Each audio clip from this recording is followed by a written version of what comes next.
I would like to welcome the Commissioner-designate for the Economy, Mr. Paolo Gentiloni, as well as members of the Economic and Monetary Affairs Committee as the responsible lead committee for this hearing. I would also like to welcome the members of the Committee on Budgets and the Committee on Employment and Social Affairs as associated committees, and the members of the Committee on International Trade and the Committee on the Internal Market and Consumer Protection as invited committees.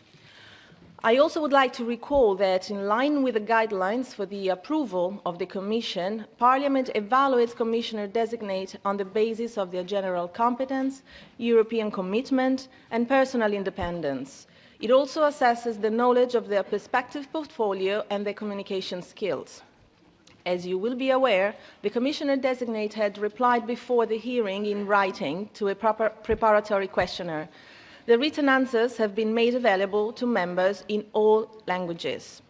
The Committee on Legal Affairs has raised no objections to the holding of the hearing. Let me briefly explain the structure of the debate.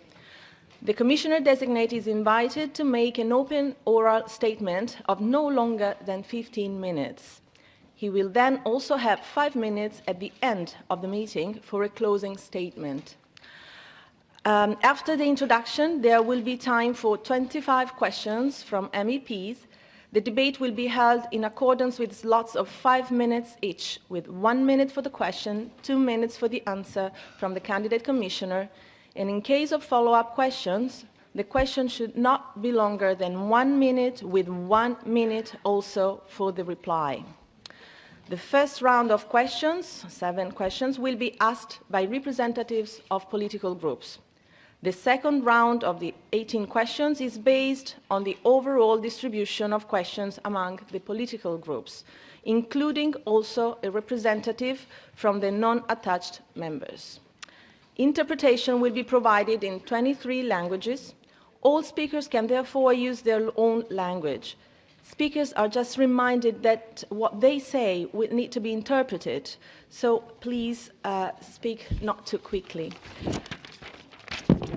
The debate will be streamed live on the Parliament's internet site, and that it will also be possible to access a video recording of the hearing on the same site. I now give the floor to the Commissioner-designate, Mr. Gentiloni, for a presentation of no longer than 15 minutes. Grazie. Grazie, signora Presidente. Thank you. Thank you, Madam Chairman, members of the European Parliament. Well, it's a great honour for me to be here with you this morning. I have almost 20 years of parliamentary experience as a member of Parliament, as the chairman of a committee, minister, prime minister, and during that time I have learnt something fundamental. It's important to hold dialogue and debate with elected representatives, and also to answer their questions. Today's hearing is the most opportunity that I have to do that, and I know that if I'm confirmed as Commissioner, many opportunities will follow. Let me try and sum up the approach that I intend to take. And the way I would do that would be by saying ambition and sharing. I want to see an ambitious and shared programme. During recent years, we have overcome the financial crisis and returned to economic growth, but nevertheless, there have been many challenges, and there are many challenges that remain in front of us. Brexit, with the unknowns that still surround it,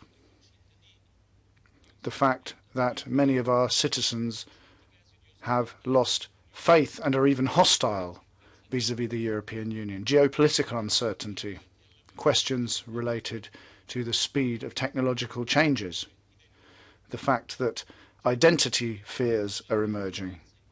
Yes, there are various challenges. They're of a different intensity depending on which country you're in. But in any case, everywhere you see the fact that there is a problem when you look at economic growth and try and look at sustainability in social terms. Europeans need responses. Let's think of young people born during this millennium. We don't want to disappoint them on climate change. They're concerned. I know that we all want to prevent there being a generation that has fewer opportunities than their parents did for the first time since the creation of the European Union. My generation has had a great deal from the European Union, and I was able to recall that in Rome, my city, when we had a meeting with the heads of state and government and presidents of European Union institutions to celebrate the 60th anniversary of the Treaty of Rome. Our European social model, individual rights, peace, the end of divisions in Europe. Today, on the 3rd of October, we recall a decisive stage in that, the reunification of Germany. We have obtained extraordinary results, and I think that shows us how ambitious our programme needs to be to achieve more things. We cannot stop when the world around us is in movement. These are the words of Jean Monnet, one of the founders of the European Union, and they're more topical now than ever. This is an enormous responsibility, and I'm certain that the Commission and Parliament will work to achieve those ambitions together. If confirmed, I look forward to humbly living up to this responsibility. I have always had a commitment to Europe in my political work. That has always guided my work as a member of the Italian government. So I am particularly enthusiastic about this challenge as an Italian and as a European. In her political guidelines, the President-elect stressed her vision for a Europe leading the transition to the healthy planet and a new digital world. Europe can only lead by first bringing people together and upgrading our unique social market economy. This vision will be my guiding principle. I will work closely with Executive Vice President-designate Valdis Dombrovskis and with the other members of the College to respond to the legitimate demands of Europeans: prosperity, stability, and protection. My roadmap as Commissioner for Economy will be based on the priorities identified in the President von der Leyen mission letter. I have been committed to the environmental cause since 35 years ago. Today, we all feel the sense of urgency to act to protect our climate. This will require initiatives on many fronts. Sustainable, inclusive growth is the #1 priority. I will favor close partnership with Member States through regular and intense dialogue with governments, social partners, and citizens as part of the economic surveillance. I'll work to integrate the Sustainable Development Goals in the European semester without losing focus and impact. Sustainable, inclusive growth also means social sustainability. Growing inequalities are affecting our European social model and should be addressed with strength and urgency. Reduce the gender gap will be a priority for inclusive growth. One of the key actions will be the delivery of the European Unemployment Reinsurance Scheme. I know that this House has been calling for such a scheme for a long time. Politically, it will not be easy. But together we can deliver a scheme that will offer protection for citizens during difficult times in their lives. I will oversee the application of the Stability and Growth Pact to ensure sustainable public finances. I will make use of flexibilities with the rules when they are needed to deliver an appropriate fiscal stance, enable fiscal policy to play a stabilizing role, and promote much-needed investment. In implementing our rules, I will focus on public debt reduction.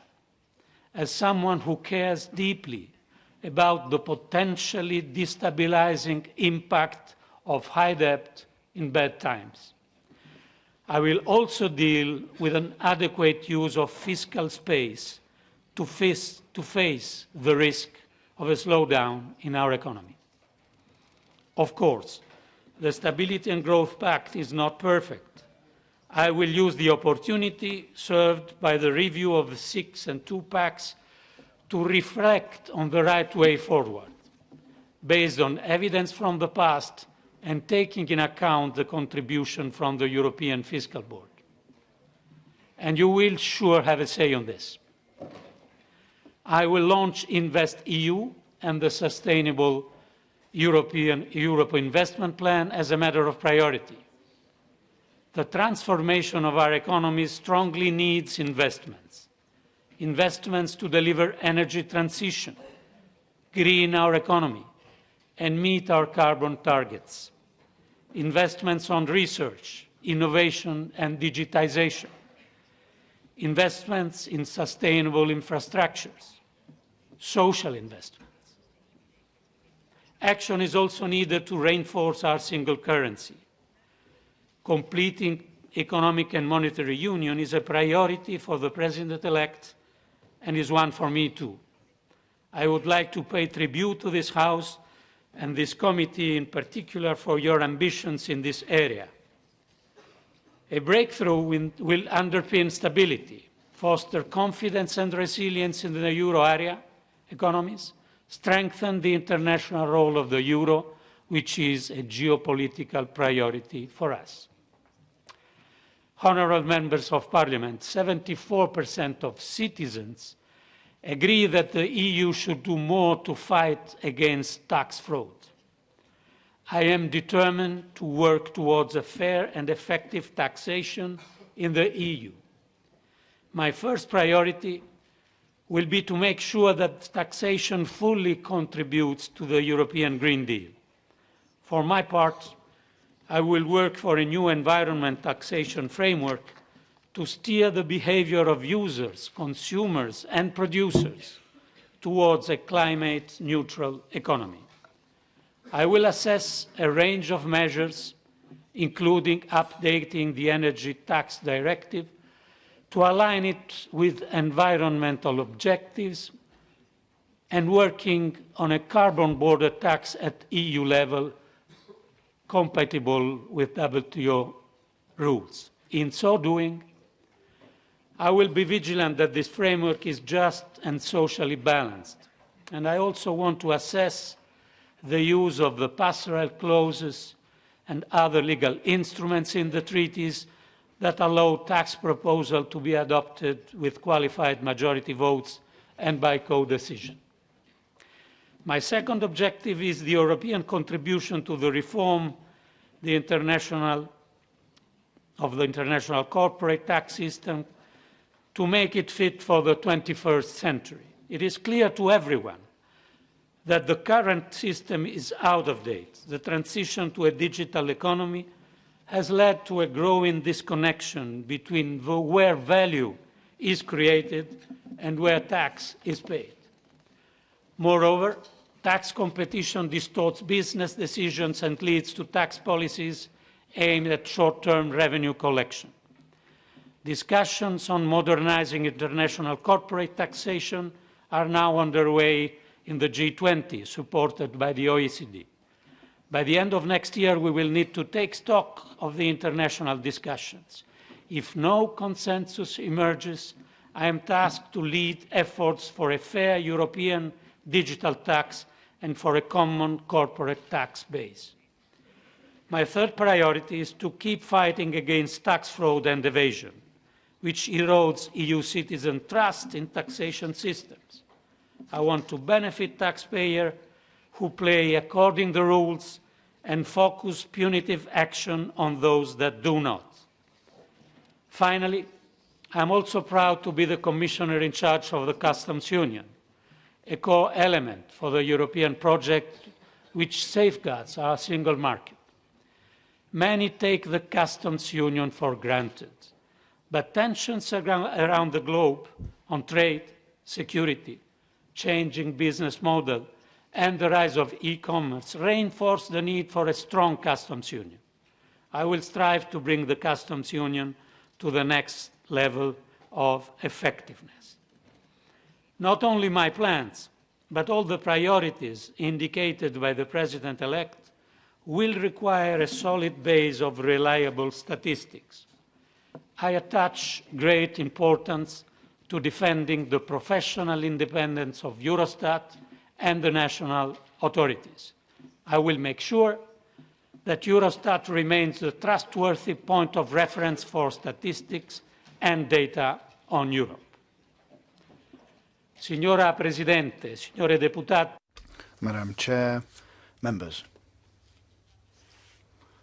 I've only recalled a few of the main objectives which I intend to deal with during my mandate, if confirmed. In order to achieve them, in many cases, we will need an extraordinary level of political commitment, and on my side, I will make every effort to promote shared solutions.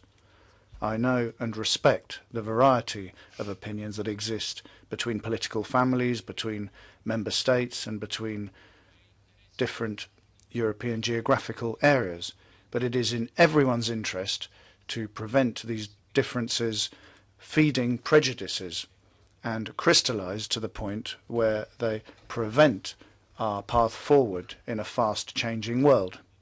That would be a tragic error.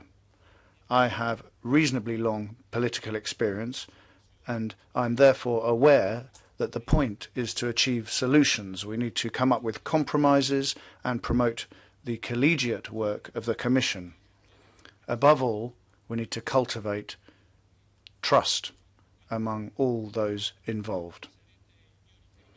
You will be my point of reference. There are consolidated dialogue procedures in place. I will be consulting with the Econ Committee in the European Parliament prior to any important decisions taken on the European semester, and I'll be working with you on the new priorities established by President-elect von der Leyen. Relations with the European Parliament, for me, are not only a way of respecting the interinstitutional rules of the European Union. It is a political choice during a time in which defending representative liberal democracy across the world is very topical. Thank you, and I await your questions.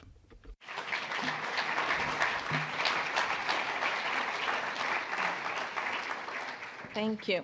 Thank you, Mr. Gentiloni. We can move on to the questions now, starting from the political group coordinators from the Econ Committee and Markus Ferber from the EPP. Ja, vielen Dank, Frau Vorsitzende, Herr Gentiloni. Thank you very much. Thank you very much indeed, Sir Gentiloni. I have heard so many sources telling me what a fantastic candidate you were. I haven't had a phone call from the Pope yet, but I have had very many. But I'd like to ask you some questions nevertheless. Firstly, about the Stability and Growth Pact.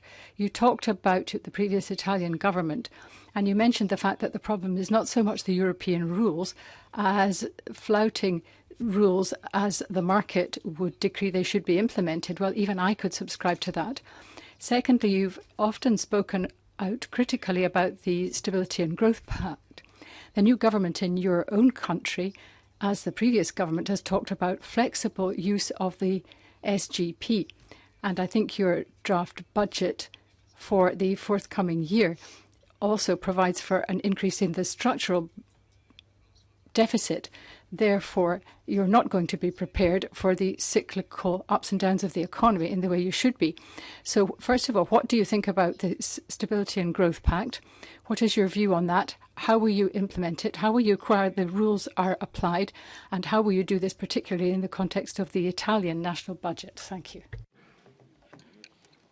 Well, thank you very much, Honourable Ferber. And also for those who called you from Rome. But I think your question is very relevant. We have our rules, we have our Stability and Growth Pact, and we have to implement it. Within the pact, we have our flexibility, This is not a concession towards this or that country.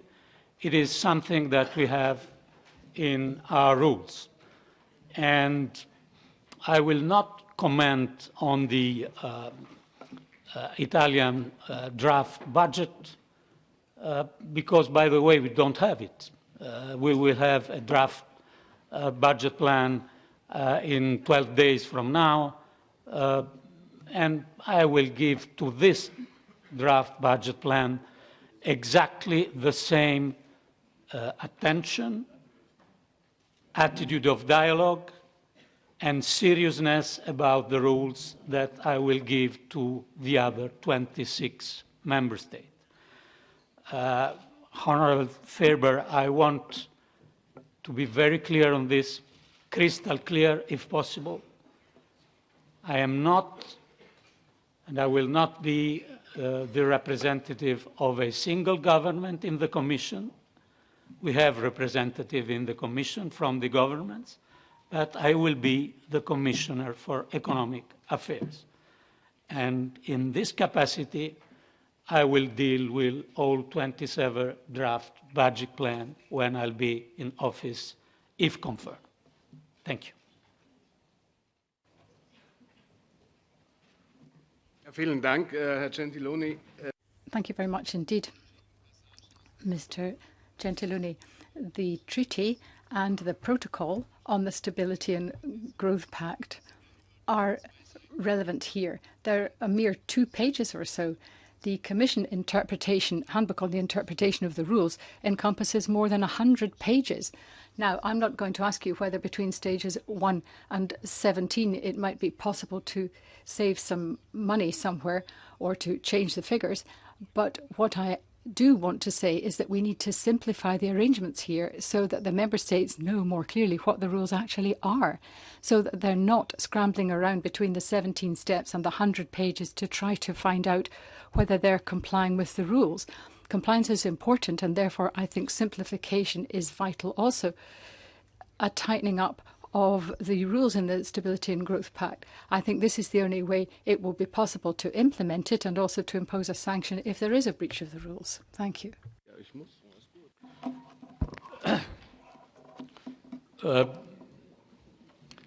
Yes, I agree with you on the fact that the SGP rules are the contrary than a very simple one.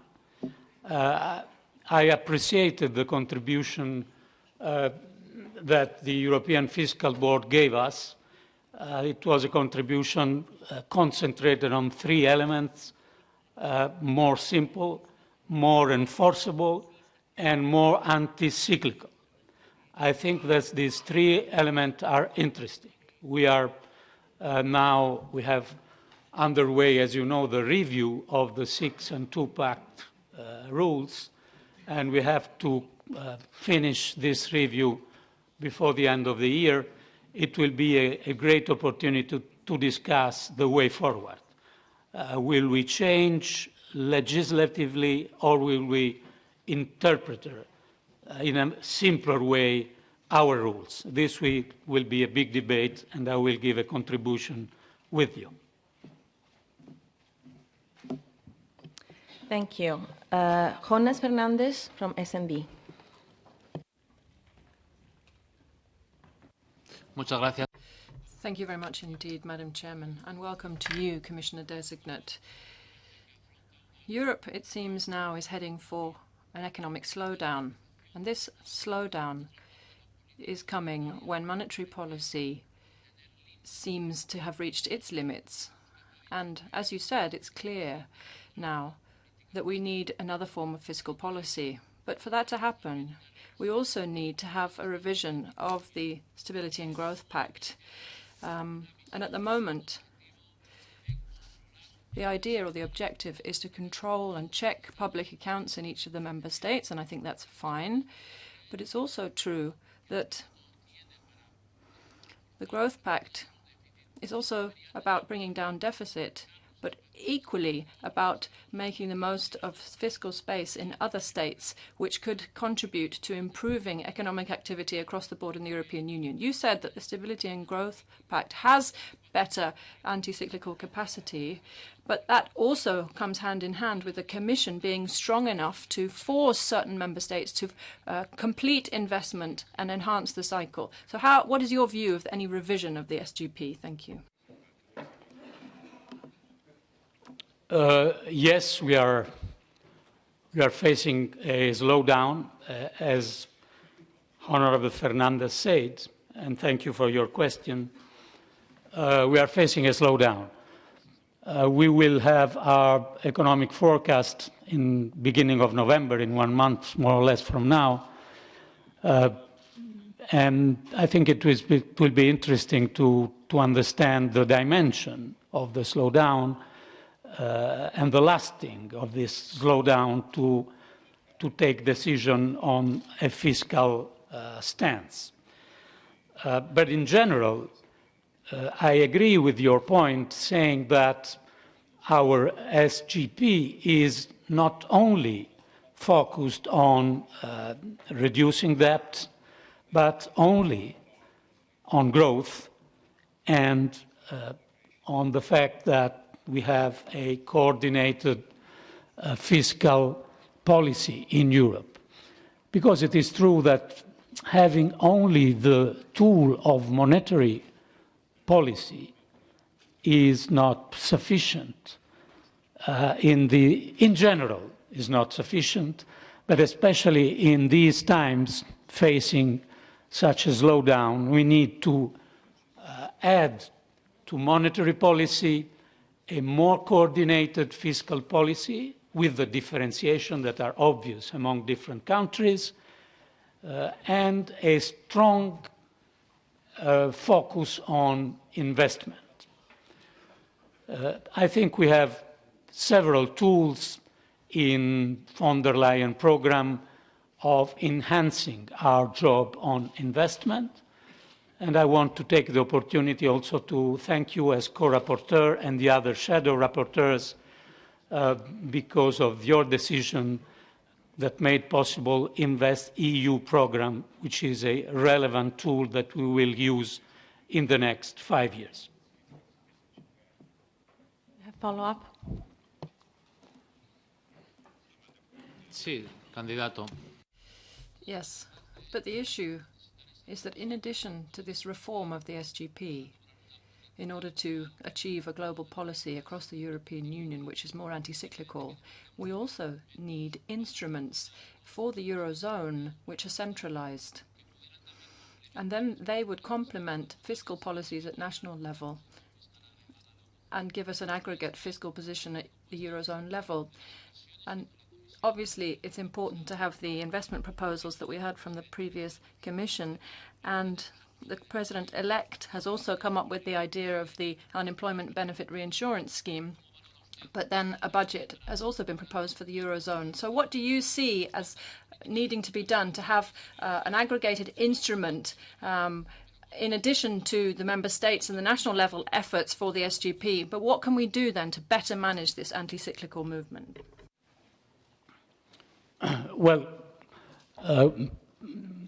we heard several relevant voices in recent weeks stressing what I think is evident, that having a monetary union, we should need to have stabilization tools. This was repeated, I think, a few weeks ago here by President Draghi. It is frequently said by IMF, OECD, but we also know that we have to face political divisions among member states. The President-elect indicated a few tools that are relevant from my point of view. One is this reinsurance unemployment scheme. The other one is the budget instrument for convergence and competitiveness. We have other proposals that Commission advanced last year, and that I think we have not any necessity to put them out of the table. We have to continue this discussion, taking in account different positions, but knowing that the future of a monetary union is the deepening of this monetary union, also with stabilization tools. Thank you. Luis Garicano from Renew Europe. Gracias, señora presidenta. Thank you, Madam Chair, Mr. Gentiloni. What I'd like to continue along with this question on stabilization instruments and the unemployment reinsurance scheme proposed by Mrs. von der Leyen. I think this could be a very powerful stabilization mechanism. I think these are counter-cyclical policies that could help to stabilize the Eurozone, but as usual, the devil is in the detail. In particular, I would like to listen to some of your ideas on how we could establish this unemployment benefit reinsurance scheme in such a way that we avoid some of the risks that are in the minds of everyone, particularly my colleagues in Renew Europe, i.e. to avoid permanent transfers between member states and how to ensure that it's in line with national unemployment benefit schemes. We also want to avoid moral hazard. So how can this scheme be designed? Thank you. Well, thank you, Honorable Garicano. I think that this proposal has, in fact, a dual goal. We have not to underestimate, obviously, one goal, perhaps the first one, at least towards our citizens, which is the social goal of having an instrument to strengthen national instruments against unemployment. And this is a relevant point because in this case, we can join together a tool having a clear social message and a clear social intention, and also a stabilization consequence. But it is not only a stabilization tool. This is what I wanted to stress. What the reinsurance scheme should not be, you have already said it, it should not be a tool for a permanent transfer from country to country. It should not weaken structural reform process undergoing in single member states.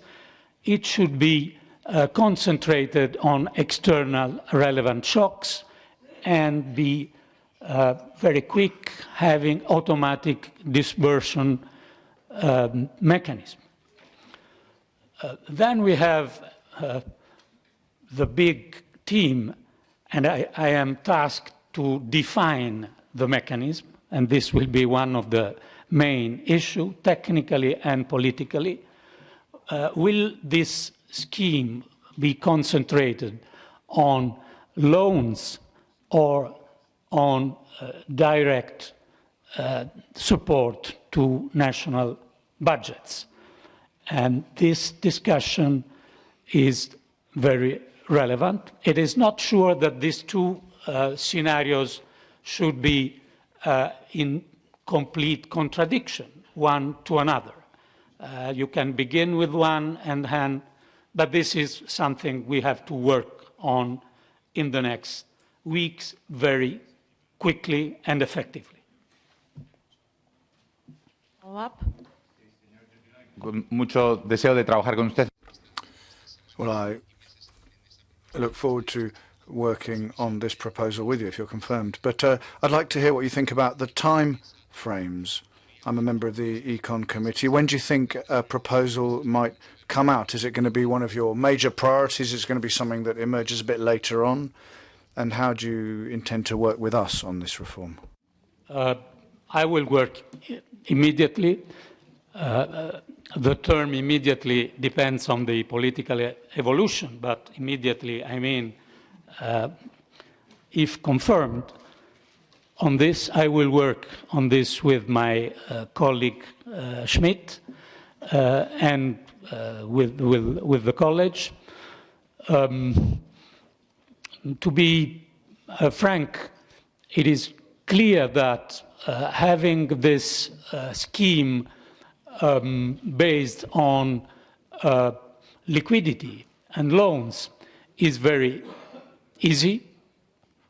Well, nothing is easy. It's easier and more quick.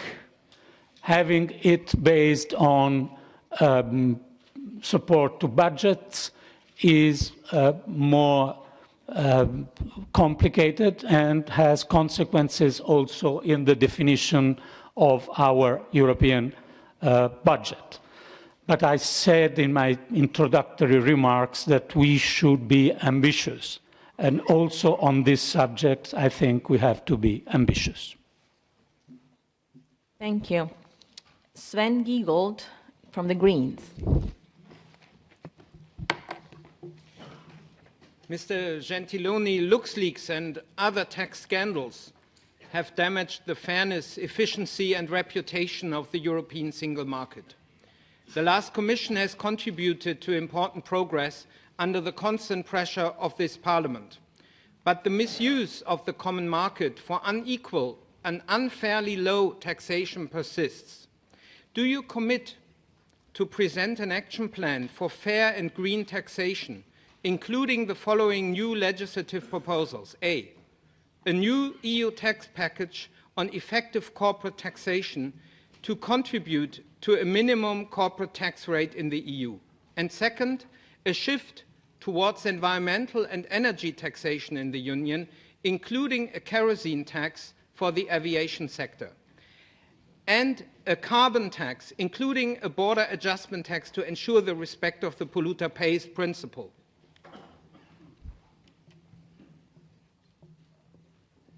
Well, thank you, Honorable Giegold.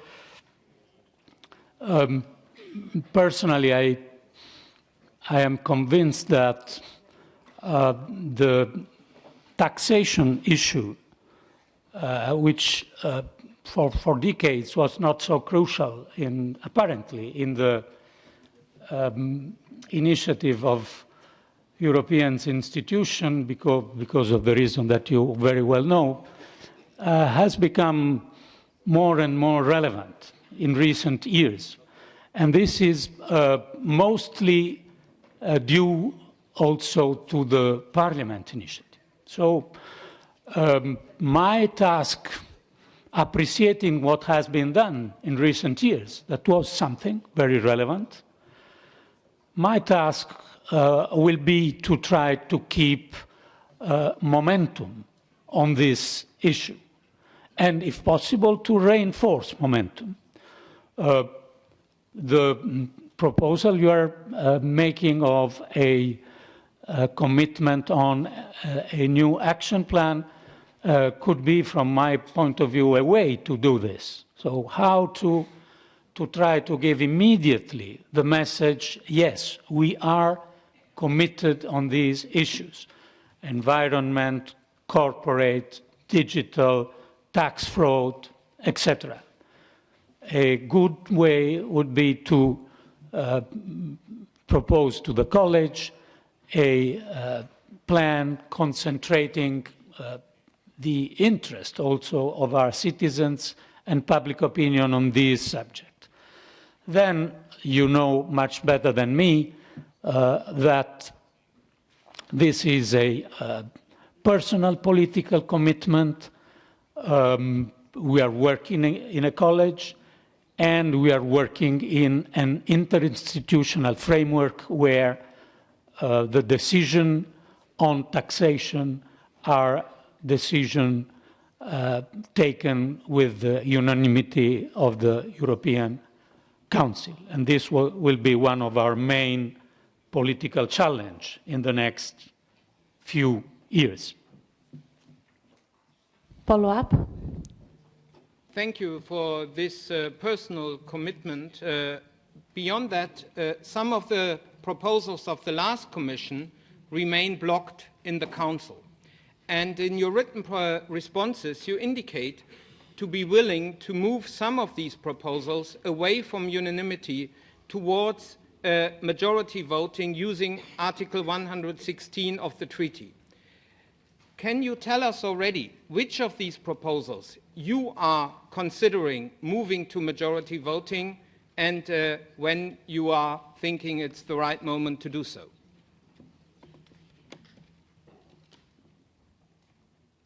Well, there are, as you know, complicated legal issues on the subject. If we refer to Article 116, as you know, we are referring to relevant deviation on the condition of our single market.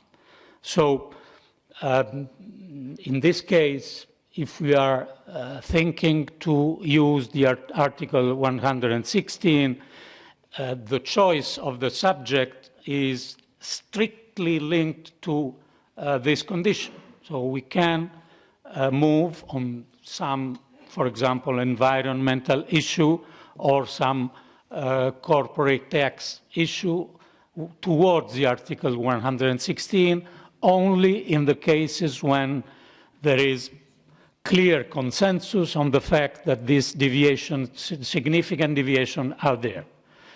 For the passerelle clause, I have finished my time, but maybe we will be clearer with other questions, but we are less clearly legally bound than 116, but we need unanimity on the other way. Thank you. Mr. Antonio Rinaldi from ID. Grazie, signor Presidente.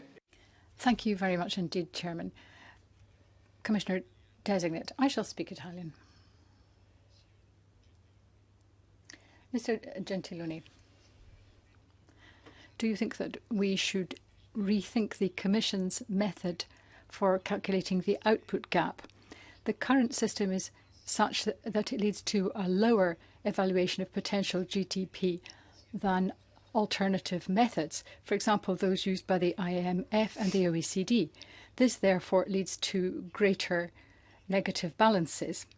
In Italy, on the 30th of September, so very recently, a budget was proposing an improvement by 0.6 in the structural deficit. But in fact, it will equate to a worsening of 0.1%, and 0.4% therefore equates to unrealistic promises to recover taxes from reducing evasion. Do you think that this budget actually indicates that the budget rules are not going to be respected? Page 9 indicates this clearly. Do you think that the excessive deficit procedure should therefore be implemented as was suggested earlier in the year? Then finally, do you intend to address the commercial surplus, or the trade surplus, which Germany and the Netherlands in particular have accumulated over a number of consecutive years? This has amounted to over 6%, and this is in line with the six-pack provisions. Thank you. Grazie, onorevole Rinaldi. Thank you very much, Mr. Rinaldi.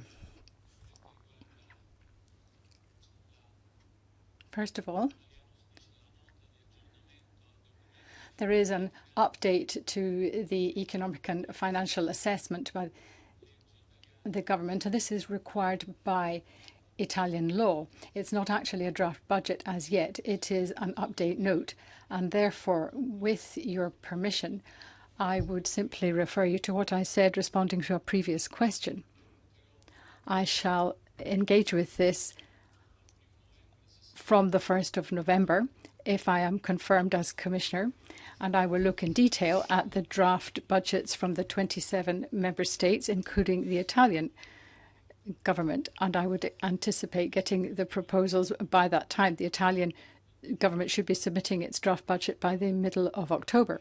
As far as the output gap is concerned and potential growth, many political parties, many observers have looked at and commented on this down the course of recent years. They have addressed inter alia the difficulty in identifying accuracy of these indicators. The European Fiscal Board, for example, very recently analysed this and suggested that there should be more reliable criteria used, for example, benchmarking on public expenditure. They suggested that this would be more reliable rather than the output gap and potential growth, which were subject to rather more discretionary appraisal. Therefore, the discussion that we will be having in the course of coming weeks and indeed coming months will focus in part on looking at the revisions we may propose to the 2-pack and the 6-pack. My thinking is that we would probably be urging simplification so that the pack becomes simpler to manage. That is a very important objective. I've run out of time to answer any further, so I'll have to leave it at that, I'm afraid. I know there are some countries which have more fiscal space. It is appropriate for them to use that, but of course budgetary policy decisions are in the hands of national governments. But the decision of the position of the Commission is that if you have fiscal space, then it is wise to use it. Thank you. Okay. Grazie, sarò velocissimo. Thank you. I'll be very quick. I simply want to address again the budget, the draft budget from the 30th of September. From the Euro government. This is obviously an important and significant document. It needs to go to the Parliament. It may be amended. We know that. But essentially, the guidelines are in place and the amendments will be marginal at best. I'd therefore like to hear your evaluation of your position on this. How will you interpret these numbers if you're confirmed as Commissioner? Because the previous government was treated, in inverted commas, in a different way.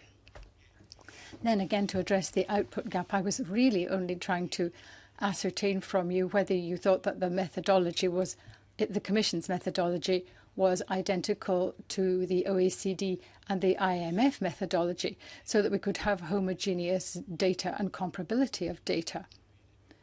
For the rest, I'm simply interested, curious to know what sort of relationship you anticipate other countries having with proposals focusing on fiscal expansion. I would hope that that would be the line that might be espoused. Thank you. Rinaldi, Thank you very much, Mr. Rinaldi, for your follow-up question. On the question of fiscal expansion, I didn't have time to expand on that in my initial question, my initial response. As far as the Commission's proposal is concerned, during the course of the summer, you will remember that we were looking at the idea of a broadly neutral fiscal stance. Now, on the 7th of November, we should get fresh forecasts. And these fresh forecasts, I think, will be indicative of a number of things. Inter alia, I think it will indicate whether there is a slowdown in growth. We're not talking in terms of recession. We're talking about a slowdown in growth. And we will get a clear indication of whether this is likely to be short-term or might be somewhat more protracted. And that will then feed into the Commission's determination of a fiscal stance, which will be communicated to Member States for the forthcoming trimester. From ECR. Mr. Gentiloni, good morning. I'm over here. Good morning. A lot has been said already about Stability and Growth Pact, fiscal rules, fiscal matters. Now, you're also responsible, or you will be responsible, if confirmed, for Eurostat, where we still have that rule that public investment has to be taken into the budget of the year of execution of the investment, which is, of course, economically a totally absurd rule. There's no private company that is not working with depreciation schedules for investment. I take the liberty to think that changing that rule would be by far the most efficient way to stimulate investment and so to broaden fiscal space for countries. Will you change that rule?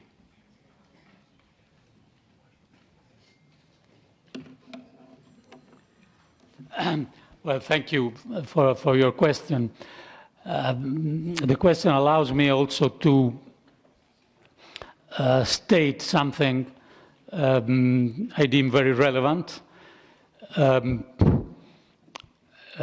because when I was designated commissioner and I knew by the president that I would be also responsible for Eurostat, apart the two direction ECFIN and Taxud that you know very well for their effectiveness and quality. The message I got, and I'm really interested to repeat to you, is that the first thing that a commissioner should do, having the responsibility of Eurostat, is to keep Eurostat's independence. So about the criteria, about the numbers, about the policies, I know also from my experience as Prime Minister that politicians and members of governments are not always happy of the content and of the timing of statistics. But this is the rule. My first reaction to your question is, in my capacity, being responsible for Eurostat will mean having no influence in their autonomous criteria. It is up to the Parliament, to the College to discuss, but not to the Commissioner with the responsibility towards Eurostat to decide if this criteria is or not correct. Any follow-up? Fiscal matters also have to do with taxes. I hear you plead and read in your text that you are in favor of fiscal harmonization, and I understand also that you are in favor of qualified voting on taxation matters. Translated in daily language, that means for me that you will be more in, or should I say, running, if I may use that word, for the larger countries instead of the smaller countries. What will you do with the legitimate taxation interests of smaller countries?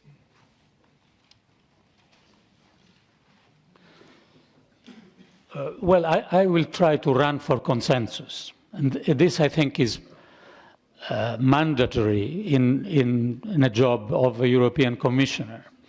And it is especially mandatory on taxation, where we have, apart the Article 116, we have the rule of unanimity.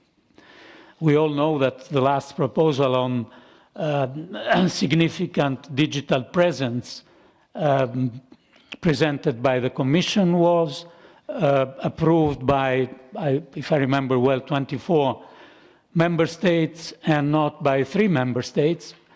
But this killed for the moment and not for the future the proposal.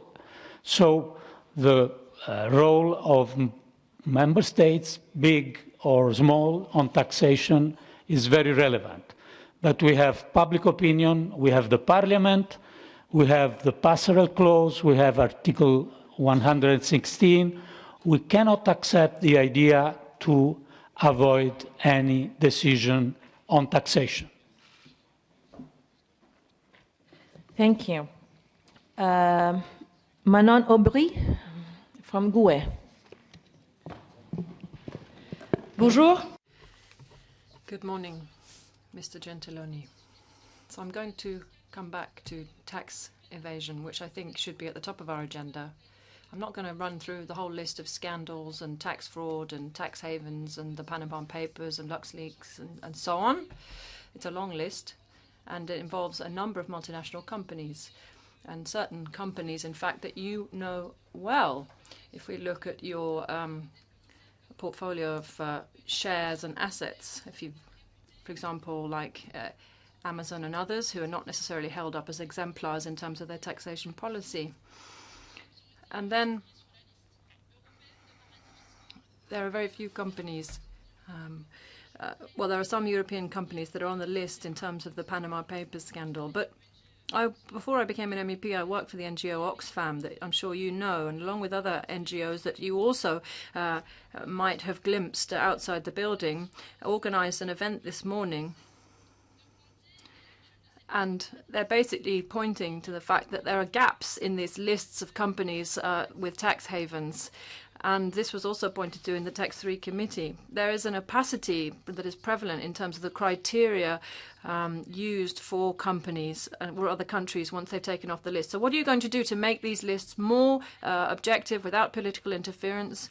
Are you going to reform the Code of Conduct group that created this opacity in the first place? And are you going to review the criteria for all damaging or aggressive tax planning? And what criteria will be used there? Bon, merci de votre question. Thank you very much, Honourable Member. Well, in terms of my portfolio, you did mention it. Well, that's all cleared now. I declared it all. It's all sold. All of the shares have been sold, and this happened before I sent my documents into the jury committee. And I wasn't rich by any means, by the way. I heard in an Italian press that it was the portfolio of a millionaire. But anyway, nevertheless, it's all been sold now. Now, I think you're right in the following sense. We do need to be efficient, more efficient if possible, in terms of tax havens and transparency there. If you look at what's been done over the last years, you know, we haven't been able to be as efficient as we wanted. But I do think we've made some progress. I wasn't here, but I do nevertheless think, even though I wasn't involved, that the Parliament should take the view that some progress has been made. You also have the blacklist. You mentioned that.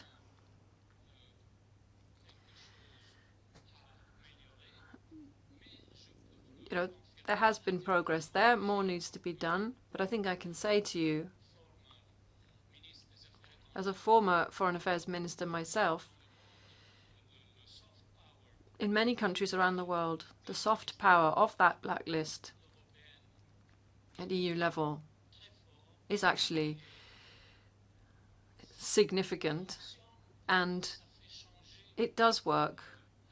It does change mindsets, particularly amongst some of the worst tax regimes around the world. So we've got to do more, and we've got to do it together. Thank you very much indeed, Mr. Gentiloni. Okay, perhaps it wasn't a portfolio of a millionaire. There was about 110,000 euros invested in Amazon.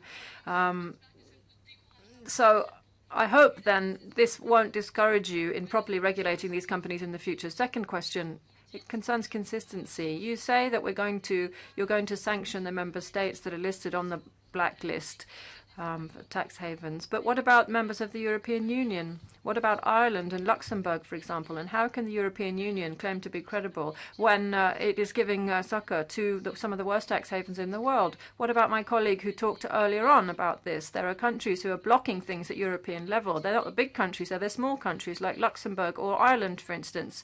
So we can see that the European Union is transforming. It's becoming a kind of race to the bottom in terms of tax competition, and people are getting more and more intelligent with their aggressive tax planning. So what can you do to prevent this aggressive tax planning? Are you going to create a minimum corporate rate for companies in Europe?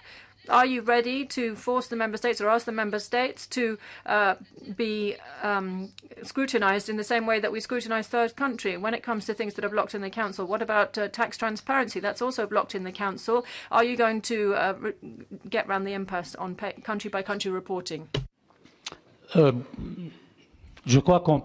Thank you. Well,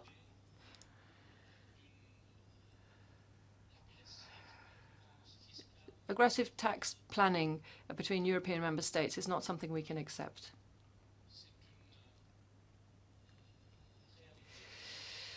It is a practice, a reality that we simply cannot accept. So we've got to work on this. Then you've got the minimal taxation. That is one of the solutions. And you know that this hasn't really got out of the starting blocks in the Council yet, but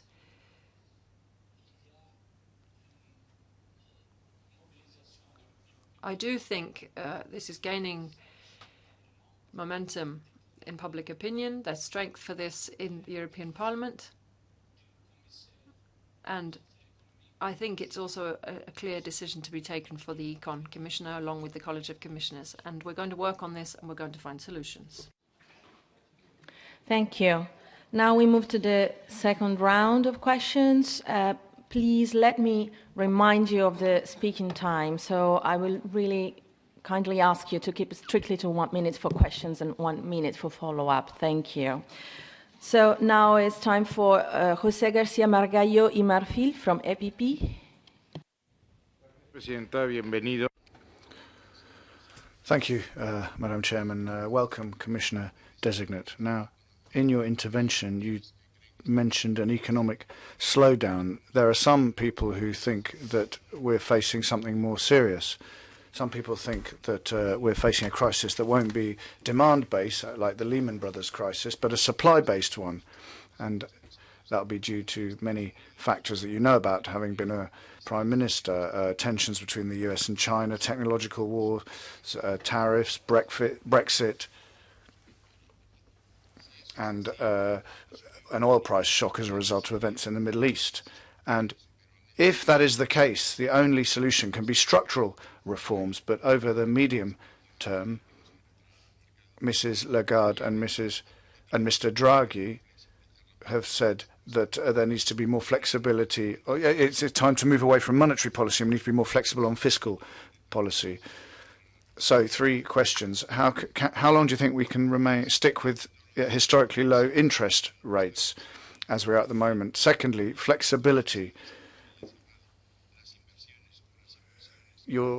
We've discussed, are you looking at investing in various sectors, and are you going to be looking to create digital champions, and which structural reforms would have to be added to these policies, which I think would just be sticking plaster solutions to what potentially we face? And just to be clear, I was one of the people who called Marcus Ferber. I'm not going to tell him what I said, excuse me, but you can probably imagine. Well, thank you very much, Honorable Margallo. I'm not able to answer in Spanish, so I will do in English. Yes, we have. I was referring before to the November forecast, because this institutionally for us is the milestone. But in any way, everybody is looking to forecast delivered by different institutions around the world. And we know that we have a serious slowdown, and that this slowdown could have a longer lasting than expected 6 months or 1 year ago. We will see. So in this case, but in any case, we can't rely only on monetary policy. Then we are also discussing monetary policy decision I am not commenting the ECB decisions by definition. I will not comment the ECB decision. But we know, at least in this, I think we are all agreeing, that only monetary policy is not sufficient to face a difficult situation and a possible long-lasting slowdown in our growth. Not recession, but growth slowing down. What should we add to this? A more coordinated fiscal policy, investments, and structural reforms. It is interesting, I think, that in the last Euro summit, one of the decisions that was taken concerned this budget instrument for convergence and competitiveness, aimed to encourage structural reforms. We will see how it will be funded and how it will be effective, but the aim is clear, and it is in the direction you were mentioning. Any follow-up?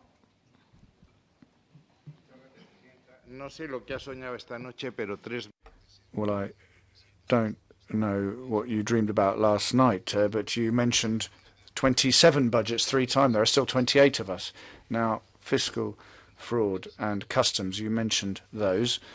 And looking at Brexit, well, there's an issue with the Northern Irish border.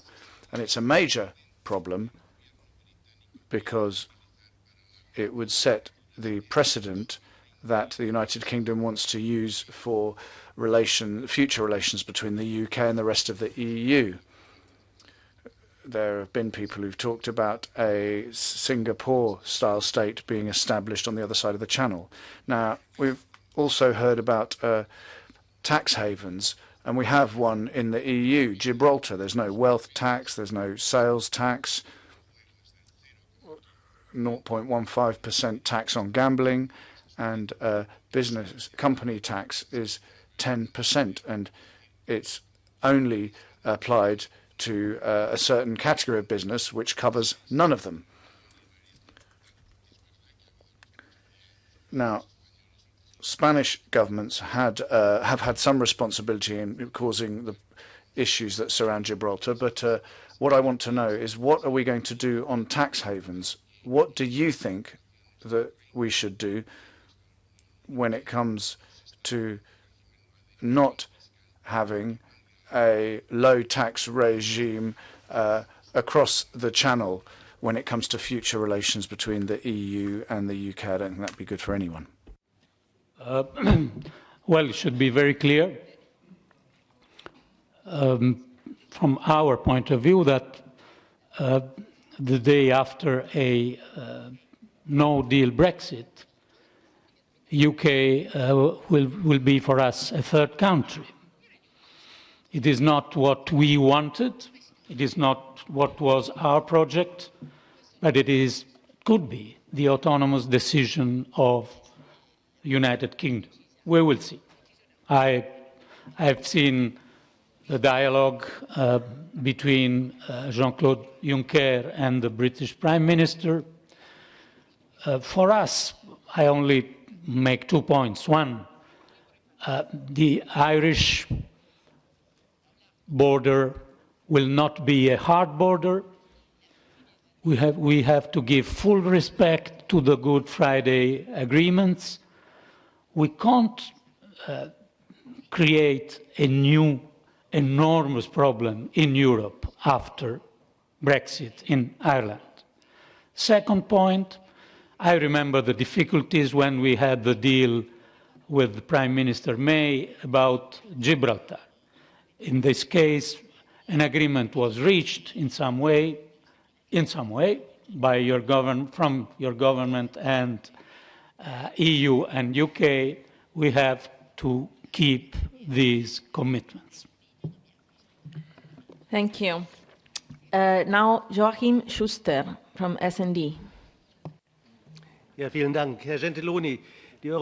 Thank you very much, Commissioner Designate.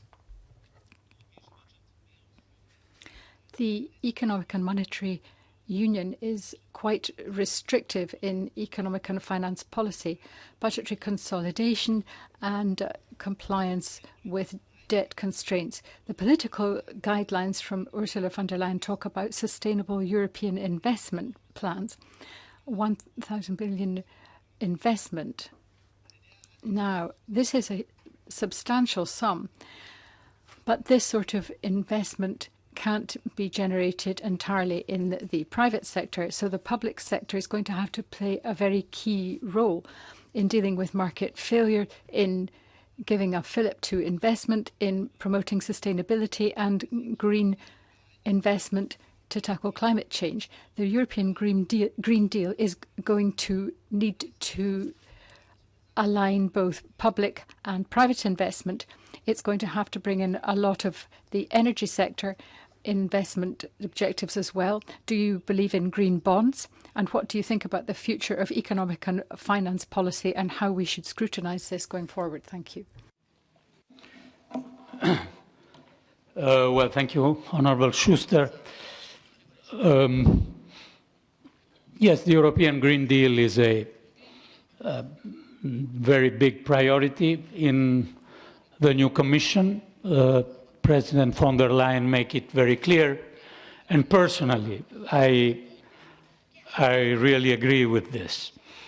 The 1 trillion figure is very impressive. I agree with you. I think we will work very strongly, personally, with Vice President Timmermans, with Vice President Dombrovskis, because we need to create the good environment to mobilize private capitals, obviously, but I think that to reach such a commitment, we need to join to capital, to private investment, also public grants and mobilizing public investments around Europe. This plan, the Sustainable Europe Investment Plan, is starting in parallel with the InvestEU plan, and I think that InvestEU plan will give to the sustainable plan a strong contribution because of the capacities that InvestEU hub, as we call it, will have to contribute in new projects capable of having strong capital participation. We should also continue in the ongoing work on defining standard for green bonds. This, I think, is one of our goals for the near future. And the work is already ongoing, as you know. Any follow-up? Yes, thank you. Ja, eine erfolgreiche Umsetzung einer Yes, an effective implementation of such an investment strategy is vital. We need to deliver the ecological transformation of the economy. This would improve our competitiveness vis-à-vis external competitors. Fair competition conditions are essential, and we do need to have a border carbon tax, which Commission President-designate Ursula von der Leyen has mentioned. What do you think would be the cornerstones of such a border tax arrangement? Thank you. It's, as I said, is an ongoing work in our ECFIN services. The message is very clear, I think. There is a growing investment, capital investment availability all over the world on investment with a purpose, and specifically on investment with environmental purpose. So our capacity to give with our green bonds a benchmark to the markets, I think will be very useful and appreciated, and will fall in a very positive and favorable environment from investors. It would be strange that EU could be absent in this field that is now very, very positive all over the world in capitals. Thank you. Before giving the floor to the next speaker, I just remind you that we run 15 minutes late, so please try to keep the time for a form of respect for the next speakers. So, Gilles Boyer, Renew Europe. Oui, merci, Monsieur le Thank you very much indeed, Commissioner Designate. I'm over here. During the last electoral campaign, I was very surprised to often receive questions from citizens about tax harmonization within the European Union. I thought it was a technical subject, but I've discovered now that it's a political issue that concerns a lot of our fellow citizens. And if I judge from the questions here today, not just French citizens. So you touched on this, and I thank you for that. We all agree that the response of the European Union is not equal to the expectations of citizens today, particularly because of the unanimity procedure, which has also been mentioned. So I think we need to have a unanimous decision to get rid of unanimity. That's a paradox that we have to address.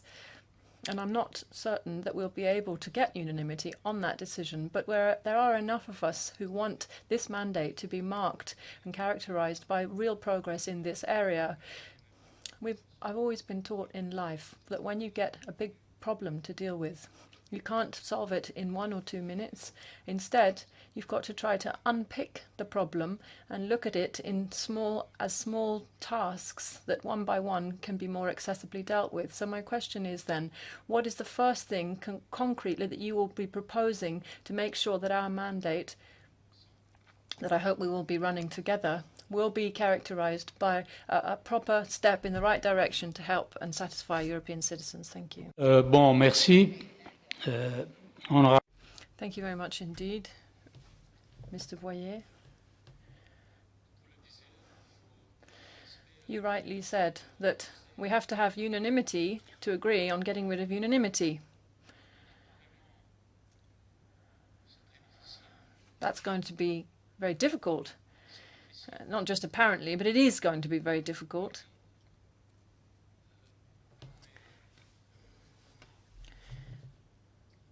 But in my introductory remarks, I said that we needed to make an exceptional political effort here.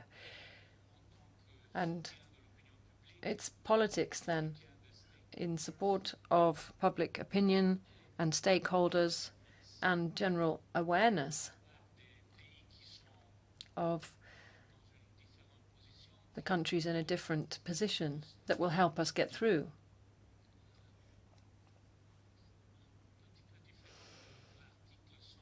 Now, Article 116 is a bit different, though, because if there are clear legal arguments, then maybe that might get a bit clearer, a bit easier, possibly. But with the passerelle clause, we were going to have an enormous political impetus. Just one small example for you. And this will be one of my initiatives that I would take. When the European Council decided not to pursue the digital tax idea, the 3 countries that weren't on board said that they weren't in opposition generally, but rather they wanted to wait and see how consensus might be built at an international level. So that would be something that we could see over the next few months, and then there's a possibility of revisiting this whole thing in 2020. I'll stop. Sorry, but... 30 seconds then. I just want to say that you touched on international negotiations, global negotiations in the context of the G20 and the OECD, but clearly the European Union won't be strong in those negotiations unless it can show a united front. So we have to already thrash out common positions here, and many of us here are very much sensitive to these issues over the next few months. And so I hope that if you are confirmed, this will also be your work to be done as well. Yes, of course. We'll try to do this in the best possible way. I do think we have more of a chance on this discussion within the OECD than we had perhaps a few months ago. I'm not 100% optimistic, but I would say that I'm less pessimistic today than I was a few months ago, because the discussion between the European countries and the US has now made some progress, and I think there's a little bit of margin there to be able to thrash out a solution, I hope. Now, José Manuel Fernández, Employment EPP. Presidente, caro Comissário. Madam Chair, Commissioner Designate, you, together with the Commissioner for Jobs, are responsible for the impact of external shocks on member states. Now, we've already heard here about the unemployment benefit reinsurance scheme. This is an ambitious project, but it's not clear what your position is supposed to be on this. At the end of the day, is this project going to be based on subsidies, or is it going to be based on loans to member state, or is it going to be a mix of both elements? And then is it going to be for all member states of the European Union or just Eurozone member states? What would be the requirements that member states would have to respect in order to be able to access this unemployment benefit reinsurance scheme? Well, thank you, Honorable Fernandez.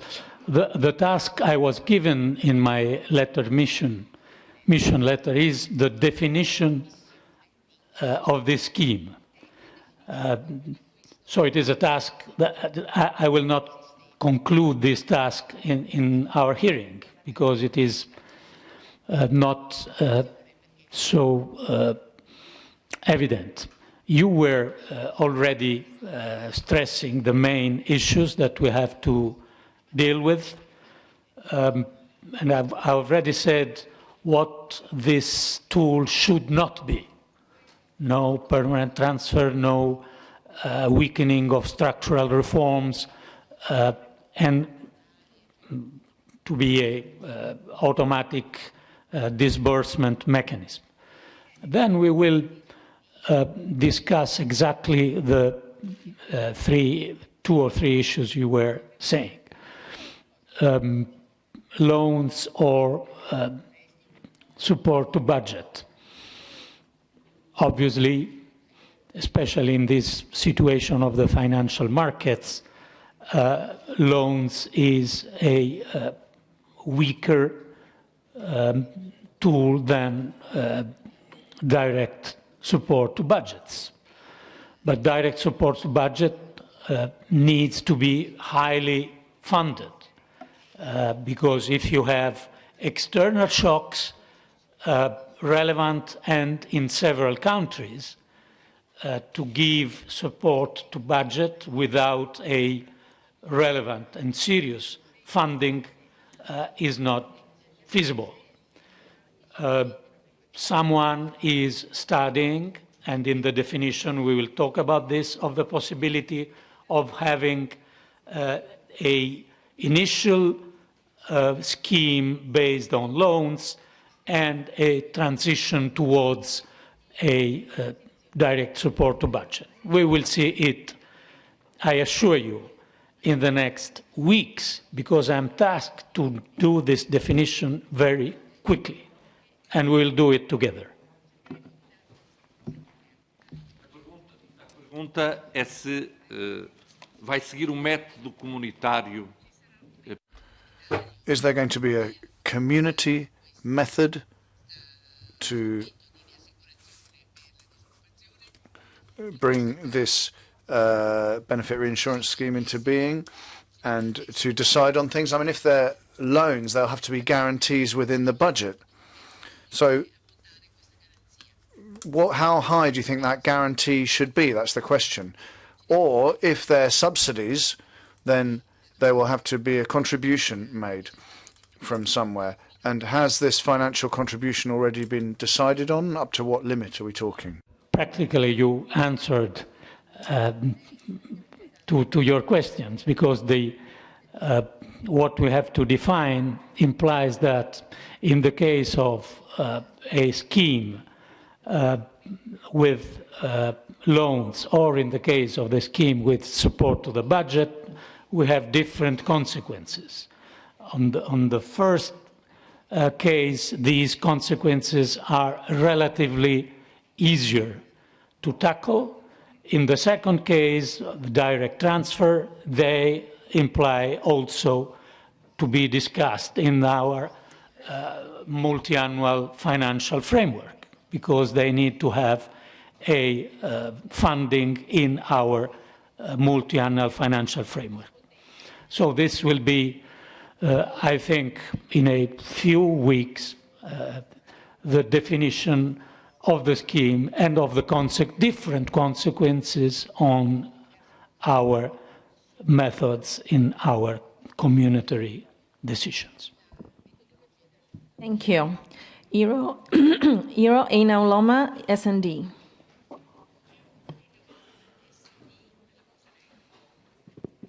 Mr. Gentiloni, you have a really impressive political CV, and I do think that when you have tough duties waiting you, it's an advantage.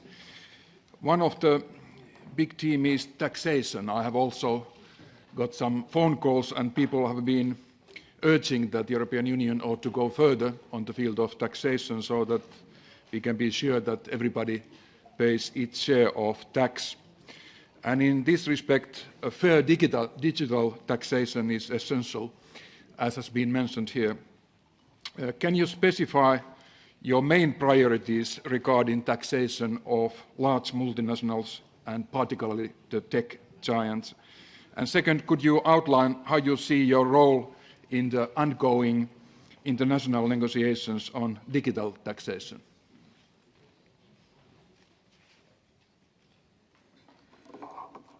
Well, thank you, Honorable Einauloma. Well, it is the target is clear, I think. The digital revolution brought for the first time to a situation that we cannot accept, that value is created, and is created frequently through data and through our data, our personal data.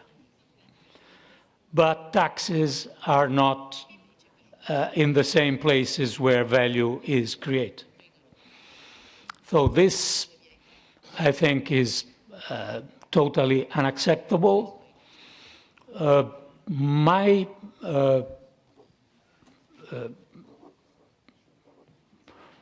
point is, well, we decided after some internal difficulties among member states in delivering on the Commission proposal, we decided to try to take the best from the international discussion, from G20 and OECD discussion. When this was decided, it could appear like a sort of exit strategy in front of difficulties. But now, what I understand is that there is a real worry coming from, especially from the United States, real concern, and a real availability to find compromise in OECD. Europe is having a very relevant role in this case, and I am rather optimistic that we can find solution at global level next year. Any follow-up? Yes, Mr. Gentiloni, in your written response, you said that if there is an absence of an international agreement, you will come forward with an European proposal on digital tax.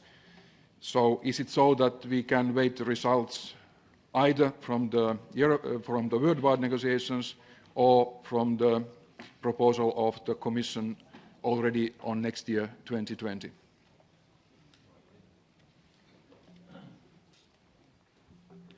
Yes, my program is very clear. If there is no consensus emerging next year, we will have a European proposal. This means that in the third quarter of next year, we will work on the European proposal. We will not jump the gun of the European proposal during the international debate, but I'm very serious in committing myself and the Commission to have our proposal next year if the international consensus is not there. Thank you. Ernst Urtasun from the Greens. Sí, señor Gentiloni, gracias por su presencia hoy aquí. Thank you very much indeed, Mr. Gentiloni, for being here. You know that we have a slowdown ahead of us, and we're going to have to invoke the stabilization arrangements that we have, and we're going to have to look at rectifying some of the mistakes we've made in the past. So, because we've made serious mistakes which we mustn't replicate, we need to make progress with the reforms which you've already alluded to. We need to look at the 2-pack and 6-pack and review them, and I'm glad to hear you say that. I'd like to hear from you more about fiscal policy and the cyclical approach to the proposals that you'll be putting forward. President Draghi spoke in very much those terms, that we need to look at current provisions and see whether they are too cyclical and what we could do to change them so that we don't exacerbate the cyclical effect on the economy, which simply exacerbates existing problems. Thank you. Well, the risk of pro-cyclical effect is very clear. I think that the European Fiscal Board also stated this risk in a very clear way. What we will have to discuss at the end of the review that is ongoing, that will be concluded middle of December, of the 2-pack and 6-pack, is the way forward. Because I personally, I have to say, appreciated the European Fiscal Board philosophy. Simple, enforceable, and anti-cyclical. And this philosophy is also considering many objections that were made also this morning towards some too complicated and too discretionary elements of the SGP rules until now. But we have to know that the decision on how to go forward after the review will be taken by the College and by European institutions, and it will not be an easy decision. Personally, I always stress the word ambition, so I would like very much to change in a more anti-cyclical, more simple and more enforceable way our rules. But I respect the opinion that says, okay, be cautious because we can solve the same problem with some interpretation tools and without opening the box of legislative changement. We will decide before the end of this year. Follow-up? En gran parte recaerá en usted la posibilidad de construir. I think that a lot will come back to you to contribute to creating a political dynamic that will actually drive policy forward in this direction. I think that it's very important to look at the regulations, but it's also important to look at the macroeconomic framework. You've commented on this in writing in the past, and I think that it's been suggested that perhaps we haven't had a symmetric application of the macroeconomic imbalance procedure. How do you think that we can ensure that we don't exacerbate imbalances in the housing market as a result of the way we implement this policy? Thank you. Yes, the analysis of macro imbalances, I think, was very helpful because it was useful to give both the Commission and Member States guidelines, ideas, suggestions, not only on the traditional financial issues, but on other issues that are the private debt, the housing market, as we were saying, the health situation. These conditions are fundamental, and I think that we should work on strengthening them in the near future. Thank you. Francesca Donato from ID. Thank you, Mr. President. I will speak in Italian. Onorevole Gentiloni. Mr. Gentiloni, we saw your written responses to the Parliament's questionnaire, and there you said that you were going to support growth and find the right balance between sustainability and solving short-term problems via appropriate flexibility within the EU rules of the EU. What do you mean specifically by appropriate flexibility? What are the parameters that you will adopt, and which variables will you take account of when it comes to deciding whether to give a member state more or less budgetary flexibility? Will you continue to apply the current criteria, which are essentially political, which means that those governments which are closer to your political positions get more flexibility, or will you introduce more objective criteria which take account of growth perspectives and the need for individual member states to invest? Thank you. Grazie, onorevole Donato. Thank you, Mrs. Donato. Flexibility is subject to rules, in the sense that we have rules set out by a Commission communication which updated the Stability and Growth Pact. We therefore know what the key parameters are, the parameters which will be used during the essential dialogue between the Commission and Member States' governments, which then establish the limits of the flexibility. I'm confident in this dialogue. There are the government's national reform plans. They're crucial. Investments are key. You all know that there is a specific clause that deals with investments. In addition, exceptional circumstances are taken account of. Circumstances that a member state may well be subject to as a result of unforeseen extraordinary circumstances. When it comes to this flexibility, I don't think that there should be a discretionary political element that dominates. I respect your view, which I imagine is different to mine, but as Commissioner for the Economy, if confirmed, I think that the criterion of flexibility needs to be based on the rules that are set out in our system. Follow up? Yes.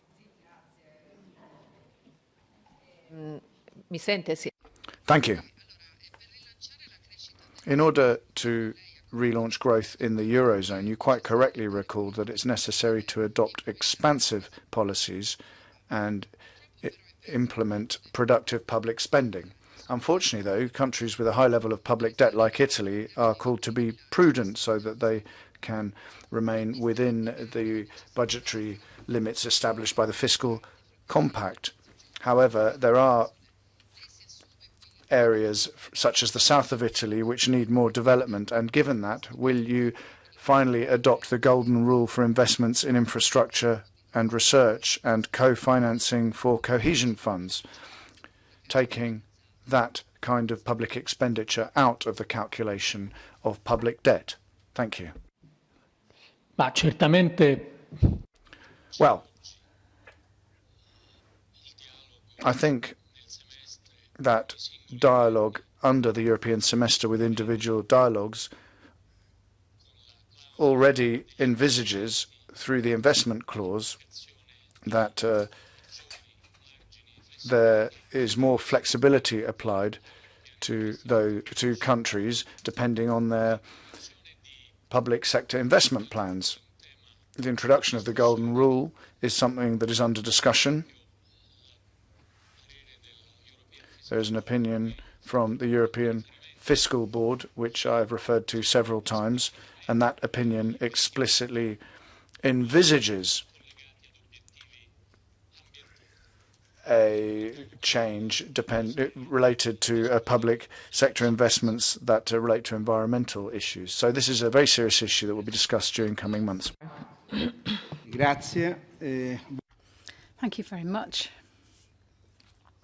I should like to come back to the Stability and Growth Pact, and I'd like to ask some specific questions on that.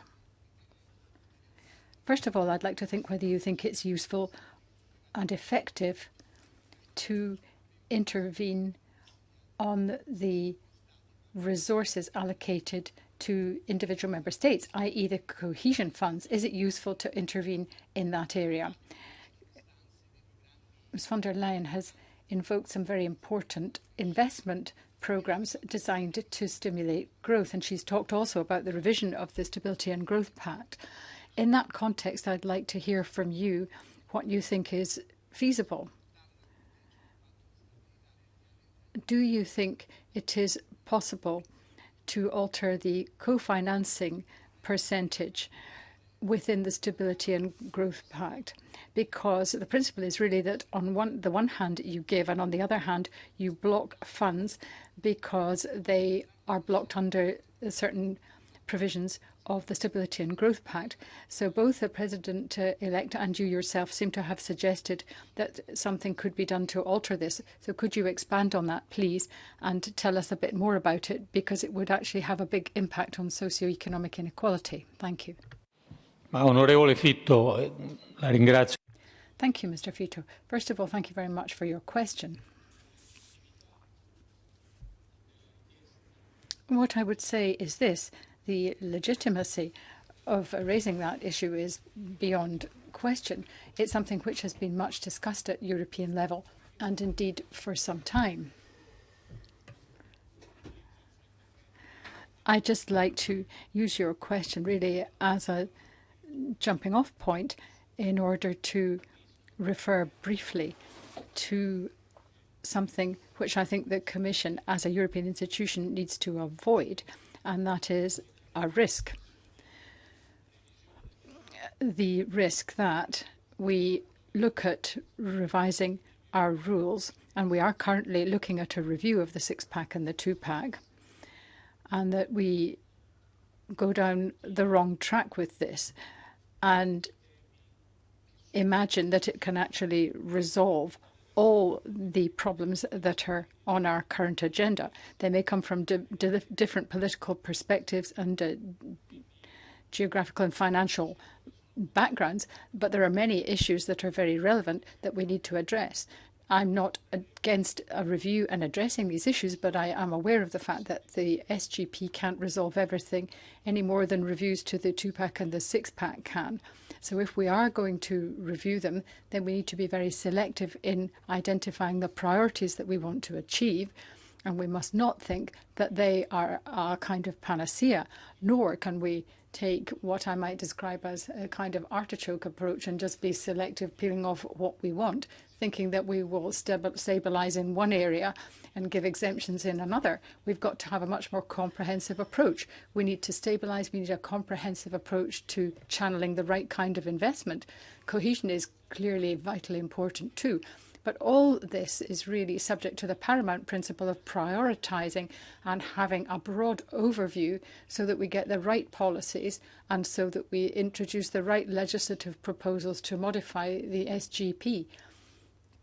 As I hope I have already conveyed, we need to have a clear interpretation of our objectives and clear goals. And some of the things that we could conceive of will be completely unrealistic in the context of the scope for manoeuvre we have. I apologise for going over my time.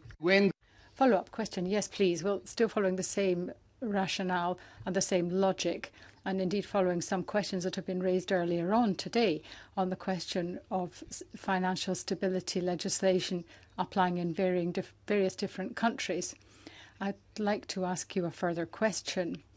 I wonder what you think would be advisable in terms of flexibility. Would it be a good idea to do something to ensure that there is not too great a margin of flexibility in public expenditure in individual member states, so that there has to be a clear objective to public investment and public finances, so that national public finances are managed within the overall framework of the Stability and Growth Pact? I think that in a number of different countries there are proposals which will actually not be conducive to keeping public expenditure under control, won't deliver the necessary investment, and actually will exacerbate negative economic trends and indicators, and this is all too common across the Eurozone. Thank you. Sì, è chiaro che dovremmo concentrarci. Thank you. Yes, clearly we do need to have a major focus on investment and on structural reform, because that's what will drive growth in our economies. And if we look at the balance sheet of recent years, then I think it takes only a few words to sum up the facts. We see the Stability and Growth Pact has avoided major, worse economic crises, and it's been useful in driving down deficits, but it has not been successful, or not sufficiently successful, in driving down debt levels, and it has not been successful in facilitating growth and the sort of investment and structural reform which we urgently need to see. It's for these reasons that the revisions that are going to be implemented really need to focus on this. Thank you. And from the Budget Committee, EPP. Thank you, Madam President. Commissioner Designate, I would like to discuss with you the impact of your decisions upon the budget of the European Union and upon the financing of the European Union, because it is clear that after Brexit, we will need additional resources to finance our current priorities and our new priorities. And this is why the discussion about own resources of the European Union is now more important than ever.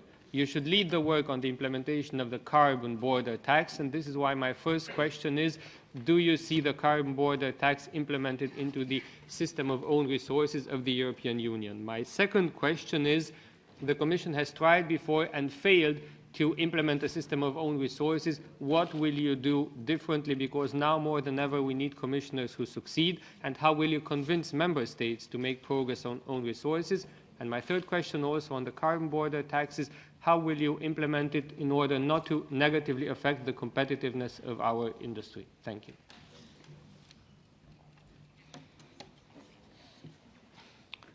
Well, about own resources. Yes, in fact, many of them are in my portfolio. They are not mine.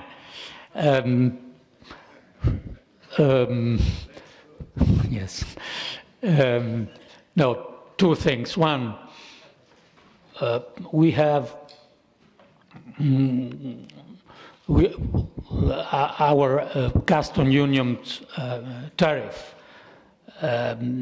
is fundamental for our own resources. There is a discussion on the 10% or 20% that should be in the member state capacity and in the EU capacity. The discussion will go on. On VAT, I don't see immediate consequence of our decisions and reforms on VAT on the own resources. As far as the new own resources tool are concerned, the potential own resources coming from taxation, both on the so-called carbon border tax and on the common corporate tax base, are something that we have to work very seriously if we want them there at the beginning of the multi-annual financial framework, because it is not, I think, evident that this contribution could be already there in the next month. So this is something that with your committee we have to discuss. I think we will try to be very quick and effective on the carbon border tax, but the legal and technical elements to define are not simple, as you know.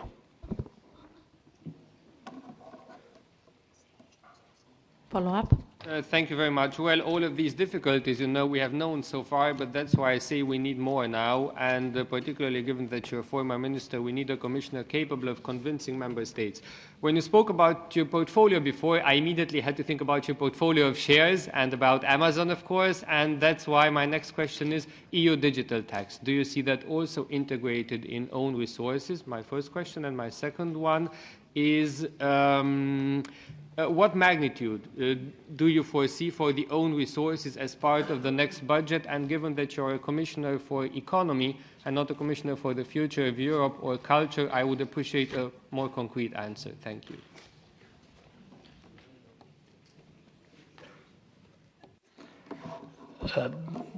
Yes, my idea will be to have a stronger basis of own resources. Because a budget only based on GNI, I think, is interesting, probably inevitable, but weak for our union and our future. So we have to strengthen our own resources. The former Commission indicated 3 ways to strengthen them. I will work in those connected with my portfolio with all the political strength and determination that I can have. This is what I can assure you. Thank you. Now, Engin Eroglu from Renew Europe. Sehr geehrter Herr Gentiloni, für sehr viele Bürger. Mr. Gentiloni, for myself and many citizens, the principle of responsibility is an important concept. It's only people who act for themselves that are free in their taking a decision. You're dealing with important levels of resources, but these kinds of ownership of decision is important in private life as well. So what I'm worried about is moral hazard. This is an issue for countries within the EU. You need to be liable for your actions when it comes to taxpayers' money, and that is the basis of the no bailout principle. That's also anchored in the Maastricht Treaty. No member state can take on liabilities for another one. Do you stand by that principle of no bailouts? That's my question. I didn't heard the initial part of your, the beginning of your question because I hadn't put my micro. I heard the two-thirds, but not the initial part of your question. Okay. Im ersten Drittel hatte ich. Well, in the first part, I just said that for many citizens and for me personally, own responsibility is an important principle, and that is something that relates to people's use of resources, and that's what led me on to this no bailout principle question. Yes, it is a shared principle. I think we have to share the principle of common responsibility, and this is what I will exercise in my mandate. So I agree with what you are saying. I couldn't add more. Any follow-up? Dann möchte ich Ihnen nochmal. Now let me refer back to your introductory comments. I'd like to thank you for those. And you mentioned taxation for environmental purposes and also the digital tax. Now, the previous speaker also brought that up, and you gave the impression that in Europe and internationally you're going to work to try and find a solution to the issue of digital giants. Could you perhaps be a bit clearer on how these taxes are going to work? Are they going to be levied at the national level or at the European level, for example?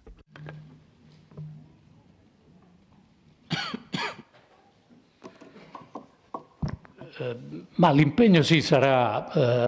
Well, it's going to be an international commitment. Switch to English. It was a spontaneous reaction in Italian. Yes, we will have an international commitment on digital taxation. I think that we have now the concrete possibility to reach a result. It was not the case until a few months ago. The evolution of the discussion in the OECD framework is mostly going towards a general taxation of big business, not only digital platforms, but big business in general. I think that this is acceptable because the digitalization is going on in all multinationals and not only in digital multinationals. And this is something that Europe can easily accept. Thank you. Pier Nicola Pedicini.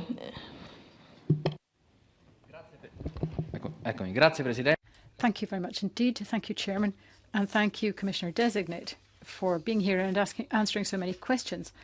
I have seen that you're going to have a daunting array of tasks. I'm not going to come back to green investment, but I have read that you are going to be responsible for delivering sustainable development goals in the context of investment. So I'd like to hear more about that. You're also to be responsible for guaranteeing that the SGP rules are complied with.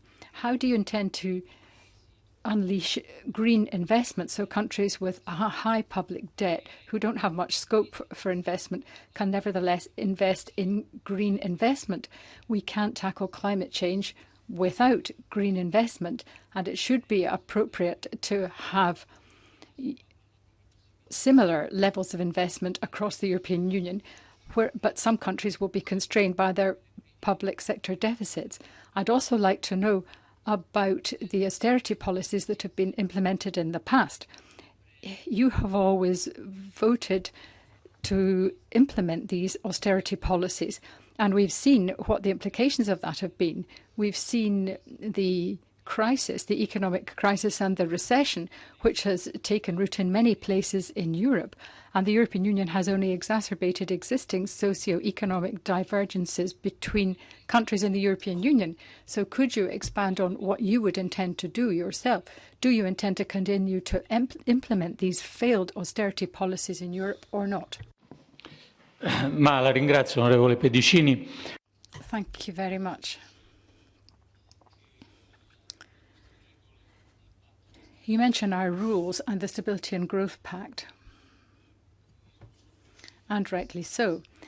And you mentioned also that they haven't necessarily generated enough investment, structural investment, which in turn would reduce public deficits. I think that we do need to observe that we have rules in place and that in places they have worked more effectively than others. In certain areas they have worked more effectively than others. We have to some extent avoided worse crises than we might otherwise have seen. But these rules certainly can perfectly legitimately be criticised. What I would say is this. First of all, the rules of the Stability and Growth Pact already do provide for incentives to public sector investment. I've already mentioned the question of flexibility. So flexibility in terms of investment is already a part of the current rules. Then what I would say secondly is that there are other factors we need to bear in mind. And this is something which doesn't just apply to our countries, it applies more widely. Often trying to generate public investment is something which is a function of many different things, not just the way the rules work, in this case the European rules, but other factors. And in other countries, in our individual countries and others, there can be difficulties in generating the investment at the pace that you need, the pace that will actually deliver the policy results that you need. So you need to have the resources, but you also, in the European context, need to comply with the constraints. Solo per dire che just to say then, since Mr. Pedicini, since you mentioned Italy, that Italy is constrained by a European mechanism and an Italian mechanism, which mean that public debt and deficit is at a level that does not enable substantial public investment, which is what we need. The ECB can't intervene in primary markets, but if it were possible to do this sort of thing, then huge resources, we after all have a primary surplus, huge resources would be available. But at the moment, the constraints of the system are such that we can't use them. Thank you. Io rispetto la sua opinione. Yes, I respect your opinion. But what I would say is we need to do and play our part in terms of the European rules. We need to make them as effective as we can in generating the necessary investment. We must try to ensure to the best we can that they don't constitute a hurdle to investment in individual countries. SND. Gentiloni, in the past there has been imbalance of the social, environmental and economic policies at EU level. And it's now essential to bring economic governance more in line with the social objectives of the treaties. And as Commission President-elect Ursula von der Leyen stressed that it is high time to reconcile the social and the market in today's economy, the question is, how do you intend to strengthen the social dimension of the semester process, and what will you do to achieve more upward convergence, because that is the goal really of all? And will you bring forward a legislative proposal to include an annual assessment of income inequality, social housing, wage developments, and collective agreement coverage?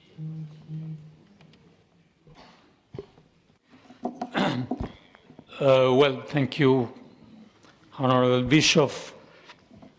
I am personally strongly committed, also on the basis of my personal experience as Prime Minister, on the fact that we need First of all, cooperation with social partners in our economical choices.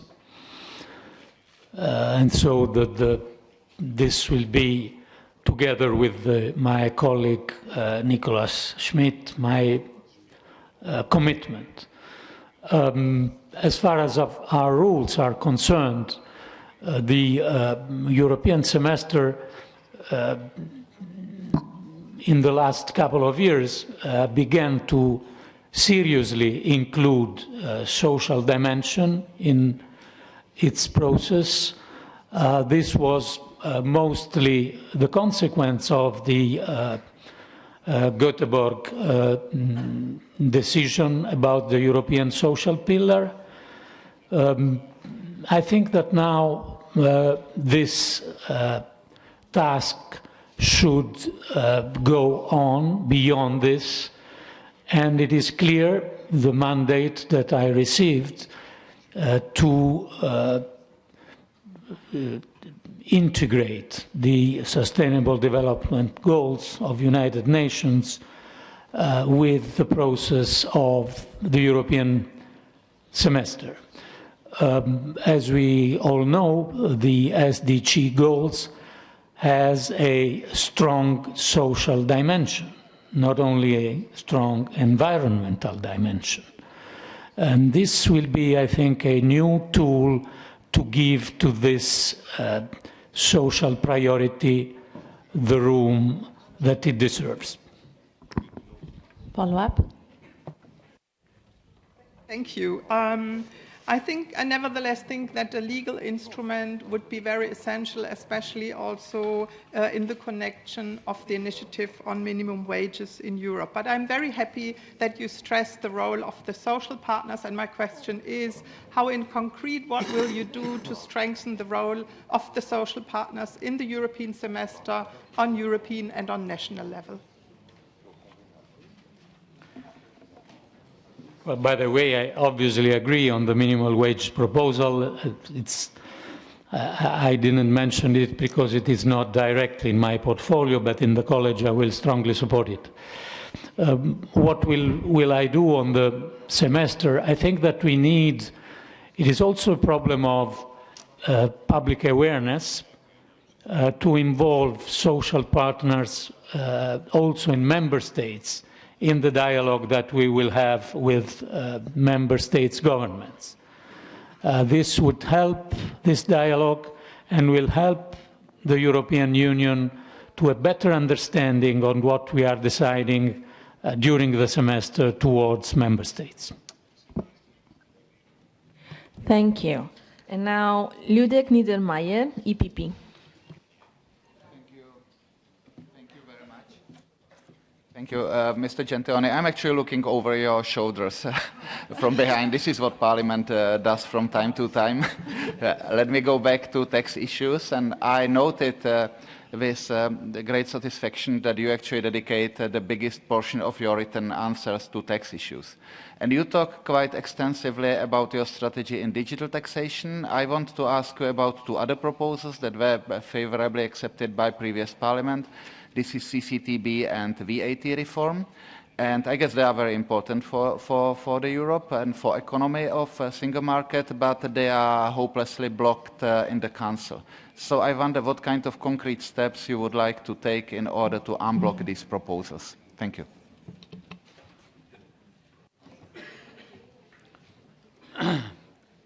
Well, thank you, Honorable Niedermayer. I don't know if I had to address the room or the room. Okay.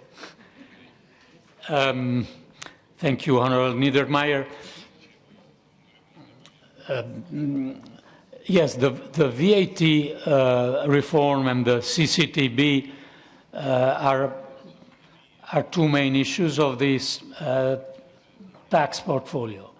As far as the VAT reform is concerned, I think that we have recently delivered relevant decisions, especially concerning the e-commerce. and that the implementation of this decision will be very relevant for member states in the near future. The general proposal of reform of VAT is something that I will bring forward, taking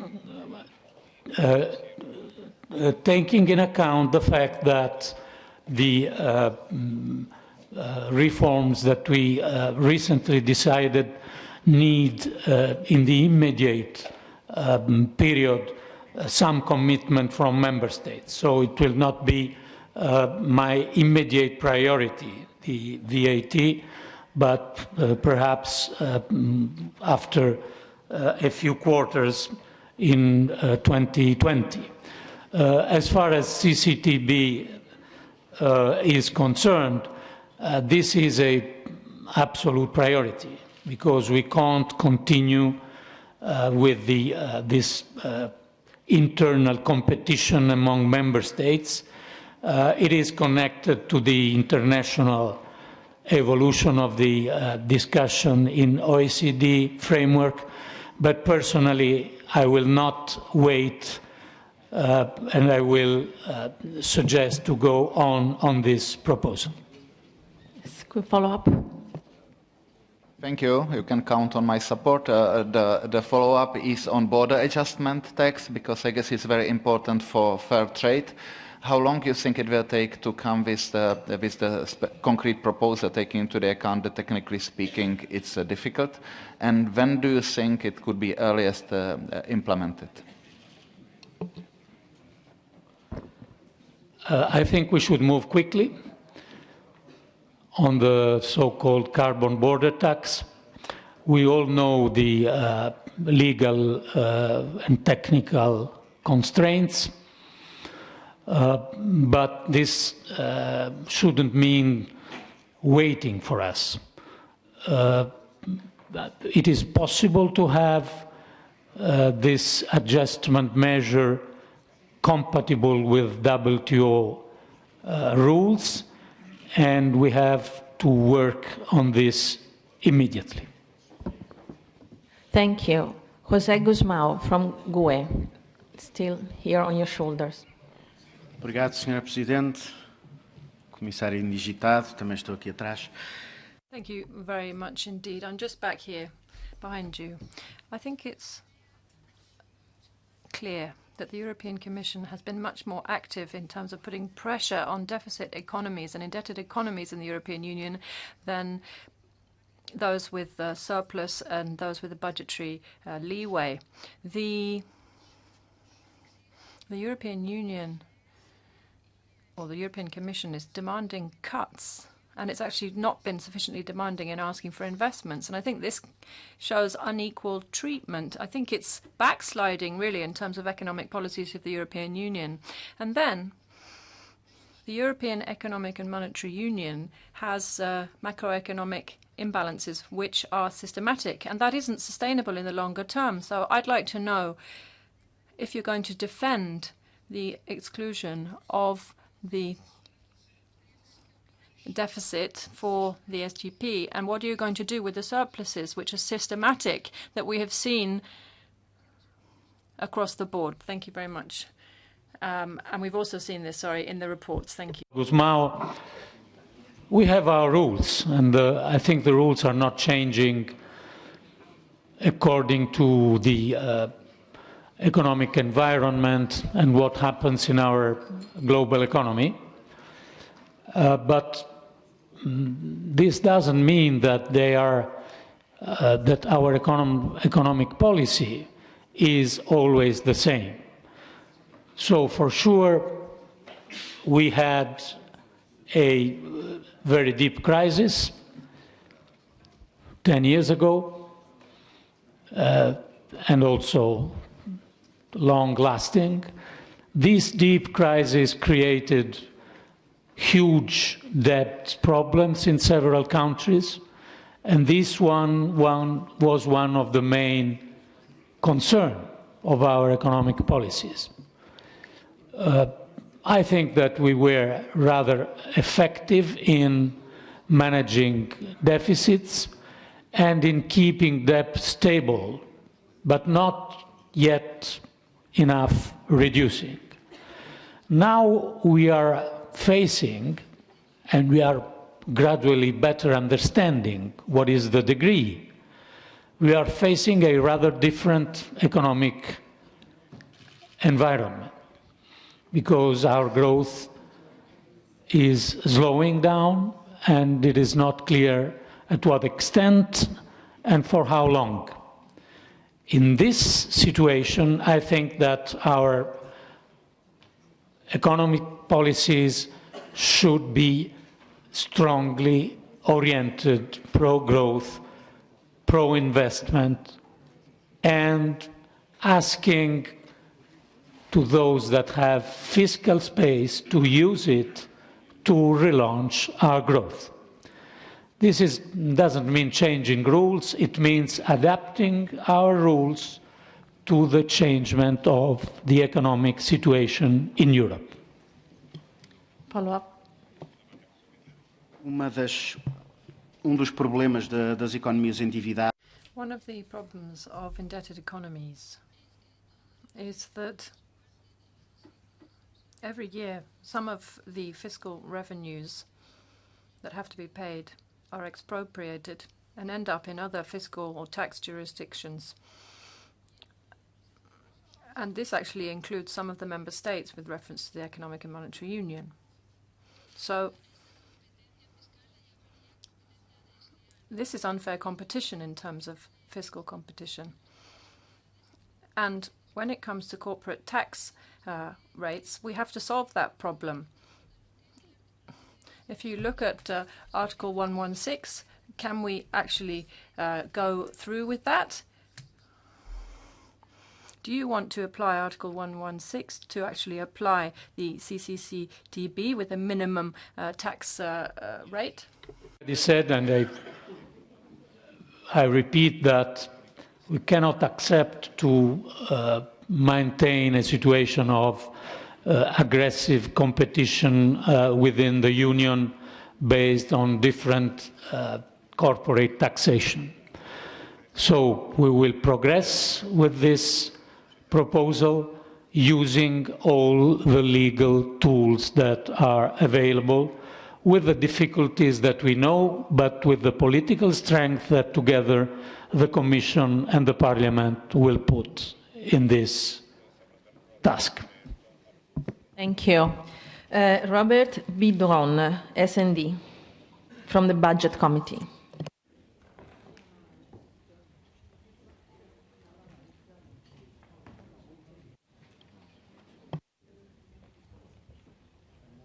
Madam Chair, I understood I was next on the list. Can you please, I have on the list as Honourable Bidron. I don't know if... I don't know. I'm looking at the list. Okay, we go on the next on the list, Damien Böselager from the Budget Committee from the Greens. No? Sorry. David did. No, so his slot. I can't read your name, sorry. We can... Okay, I'm John Howarth from the United Kingdom and from the Budget Committee, and the list was amended. Okay, sorry, I apologize. Okay, we didn't know. Madam President, thank you. Commissioner-designate, in her mission letter, the President of the Commission tasked you with setting up and implementing the Sustainable Europe Investment Plan and the coordination of the future InvestEU programme. Simultaneously, Commissioner Dombrovskis would be in charge of coordinating the work of the Sustainable Europe Investment Plan with the objective of achieving €1 trillion of climate-related investment over the next decade. Council and Parliament reached a partial agreement on the InvestEU programme in the previous legislature. How do you see the division of tasks and responsibilities between Commissioner Dombrovskis and yourself regarding the Sustainable Investment Plan, and what, if any, could be the impacts and consequences of this new plan on the InvestEU programme?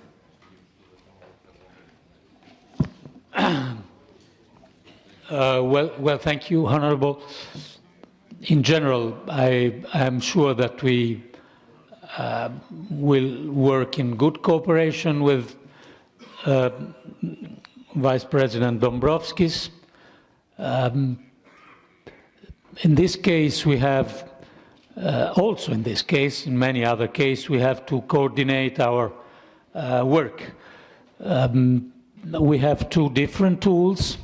One, InvestEU, is something that you already discussed, the Parliament, in the framework of the multi-annual financial framework, and it is targeted to different priorities, and will have, I think, a technical strong capacity in its InvestEU hub that will also be very useful to promote the investment of the Sustainable Europe plan. So we will work hand in hand.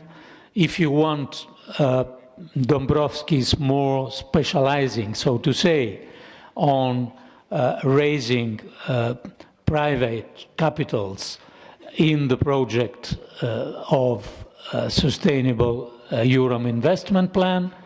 We have, as you know, an ambitious target of 1 trillion euros, and myself more concentrating in the definition of the plan and the promotion of InvestEU program. We need several tools to leverage investment. We need a lot of investment for Europe and for the ecological transition. Thank you. Follow up? Madam President, simple follow-up. I would hope that all of the investment that's made under European Union programmes would be climate-friendly investment and sustainable investment. And I would like to know from you what you think the key mechanisms are to ensuring that that's the case in InvestEU and also in the other programmes. Yes, we have a environmental proofing methodology raised in recent times in our services, looking to the environmental dimension of all investments. For example, in InvestEU, there is the infrastructure sector or investment that is dedicated to sustainable infrastructures. But all the other aspects of these investments, and for InvestEU priorities, as you know, are environment, digital, social investment, education and skills, and sustainable infrastructure. The environmental dimension will be granted with a clear methodology.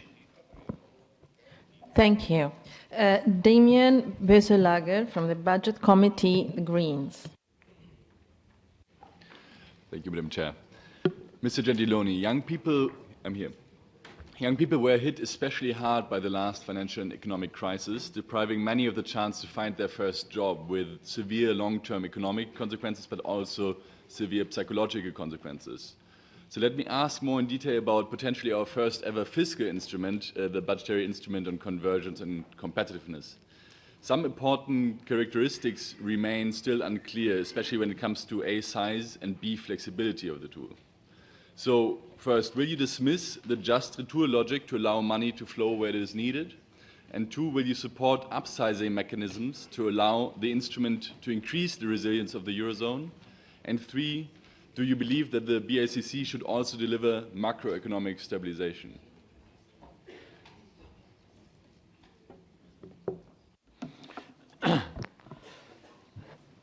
Yes, I think that the proposal that was confirmed in the Euro Summit in June of this new instrument, the budget instrument for competitiveness and BICC and convergence, is relevant, need to be seriously funded and should be considered as also as a tool for stabilization. We know that the discussion on stabilization tool has always been difficult in the European Council, but this proposal, I think, is very targeted. The target is to strengthen structural reforms and convergence, and it should be seriously funded and should have a serious follow-up. And this is the commitment that I personally take with your committee. Follow-up. What do you see the role of the European Parliament, and especially the Budget Committee in particular, in setting the governance and criteria for the discharge of the BICC, and will you include the criteria of climate efficiency in the discharge criteria?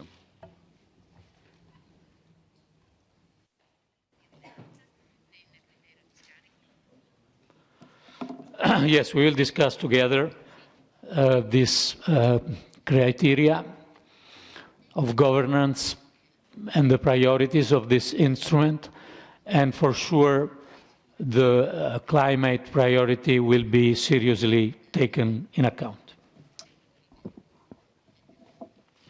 Thank you. Now, Dragos Pislaru from Renew Europe. Thank you. There seems to be a general consensus that structural reforms are critical for EU competitiveness, stability and resilience to shocks.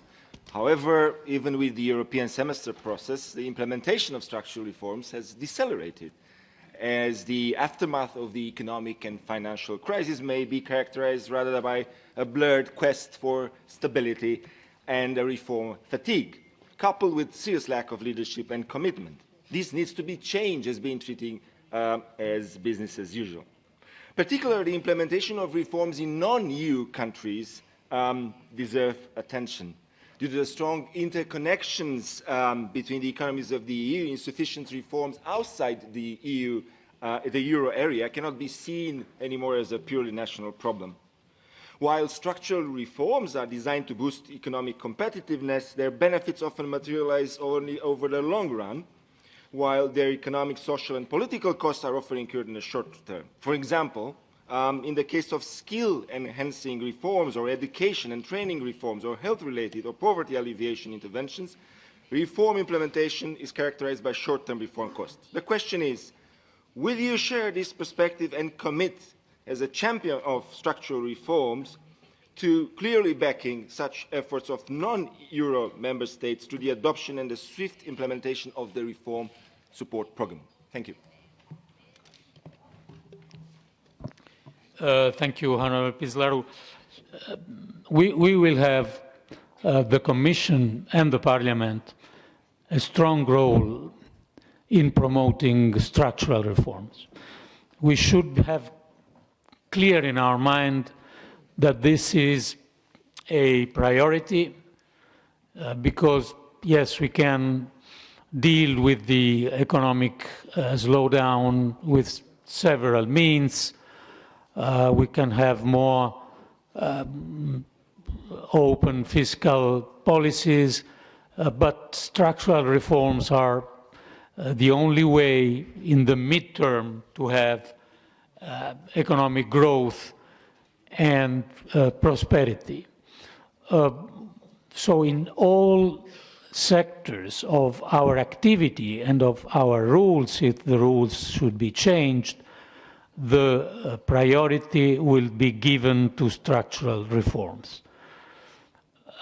We also know, being elected members of the parliament, that frequently the fatigue in structural reforms is not connected to European rules, but to national elements, national reason, national factors. Instability, for example, is exactly for the reason you were mentioning, that you are deciding something with consequences not after a few weeks and months, but after several years. And political instability is growing in our countries and member states, and this is weakening the tendency to address structural reforms. And this is a reason more to be committed as European institution, and for myself, from this point of view. Follow-up? You have mentioned the InvestEU program a couple of times, and thank you for highlighting that. We need to show a more simplified, flexible, and efficient use of the EU budget when we have all these budgetary constraints. The question is, will you commit to enhance the technical assistance component, especially to improve the geographical and territorial balance among the EU member states and ensure an equitable regional distribution and coverage of the implemented funds, given the difference in sophistication of the financial markets that we have at the European Union level? Thank you.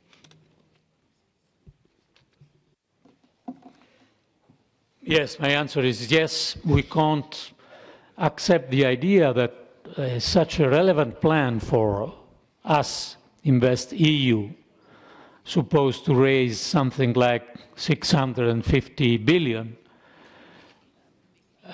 is limited to areas or single countries.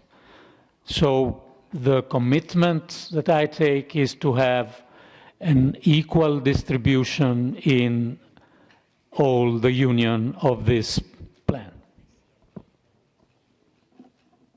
Thank you. Last speaker, Enrico Ghiori from EPP. Grazie Presidente. Con suo permesso parlerò in ungherese. Thank you, Madam Chair. I'll speak Hungarian.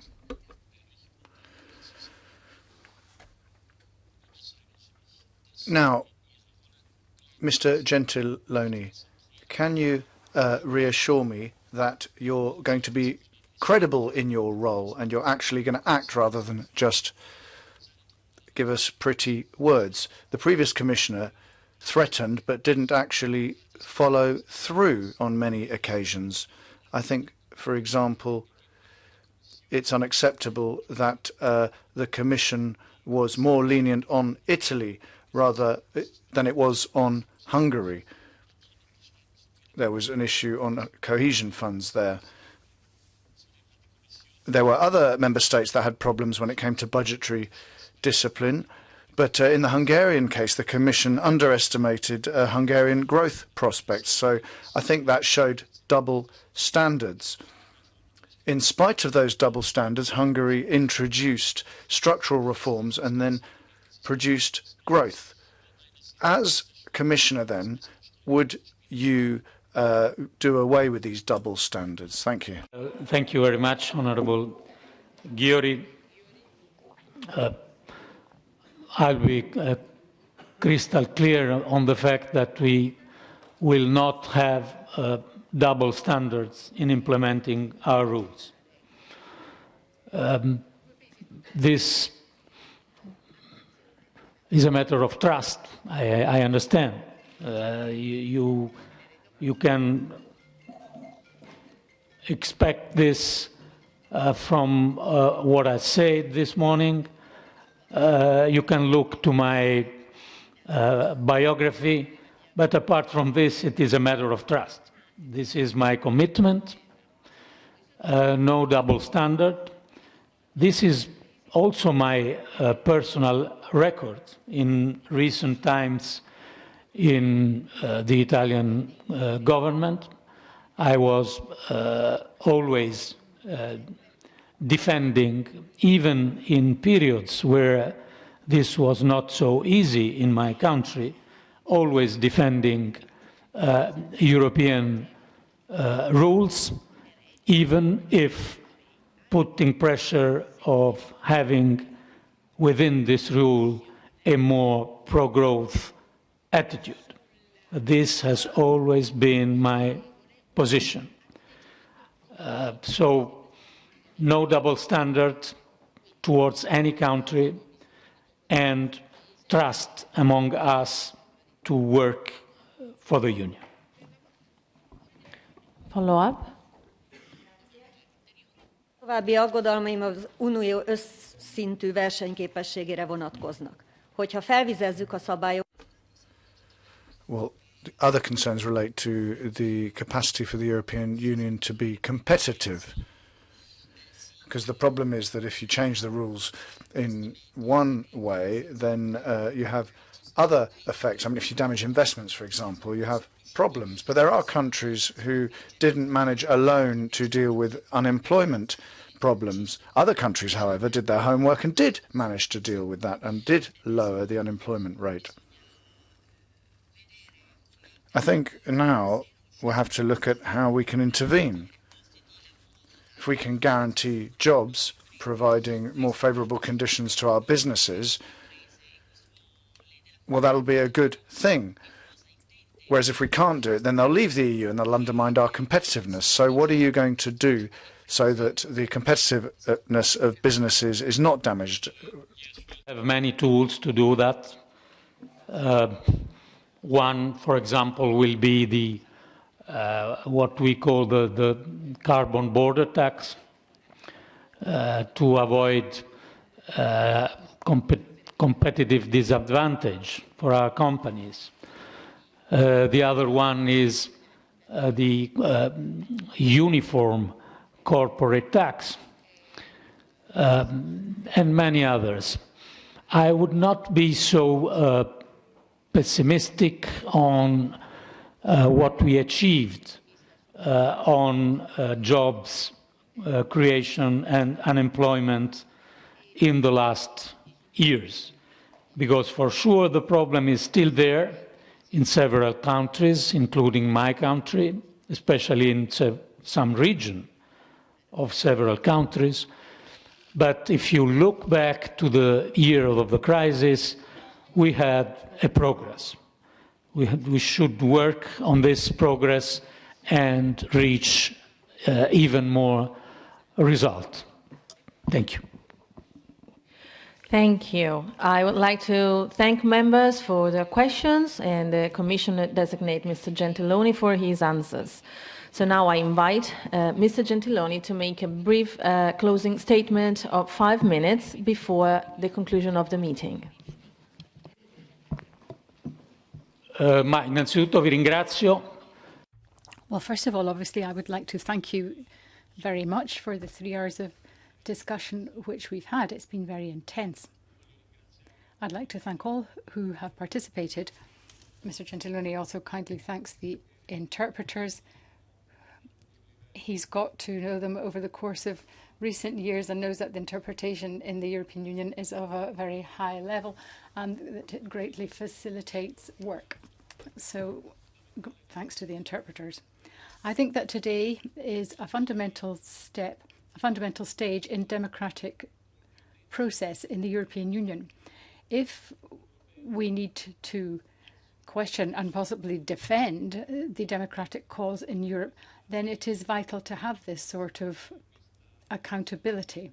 And I prepared for this hearing, thinking about your questions and preparing my thoughts, and I very much was conscious throughout this that this is a confirmation, an affirmation of the fact that European democracy may have its limits, but it is alive, it works, and it is a valuable asset which will serve us well as we work together to develop the European Union still further into the future. And for that, I'd like to thank each and every one of you. Allow me now to return to 1 or 2 more specific points. which I would like to emphasize for the sake of clarity. Simply because sometimes in responding to questions, one's time is limited and it isn't easy to convey a complex response. But the fundamentals that I'd like to convey to you now are this. I will not accept situations of stalemate. I will always be committed to working for compromise and working for progress, to involving the Parliament in every way I can within the constraints of our rules. We cannot simply sit back and accept a stalemate situation. We cannot accept a situation where we fail to take a decision on some of the very many issues which we have ranged across this morning. For example, tax. For example, our attitude to growth. For example, our budget rules, our budget policies, and the many other wide-ranging issues which indeed go above and beyond my specific potential portfolio. So I will never accept that we have reached an impasse and that we can't go further. It is absolutely vital that we focus on two things. One is on policy and the other is on cooperation. We've got to work together across different political beliefs. We've got to work across any potential divide between North and South, East and West. We need to overcome these. We need to work together with a focus on putting together shared policy commitments and delivering on these. And then the other thing we need is trust. We need reciprocal trust, because without reciprocal trust and confidence, we will not be able to deliver on our common goals. We will fail. Trust is absolutely quintessential, and this is why I say to you that I am here before you asking for you to place your trust in me.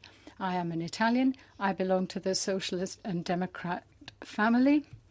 But if I am confirmed as Commissioner for the Economy in the European Union, I shall be a Commissioner for Economics in the European Union. And that is the role which I shall play, and I shall defend to the hilt the cause of Europe. And it is for this reason that I am here before you to ask for your support. I'm sure that we will cooperate at best in our common European interest. Thank you very much for this morning, and thank you.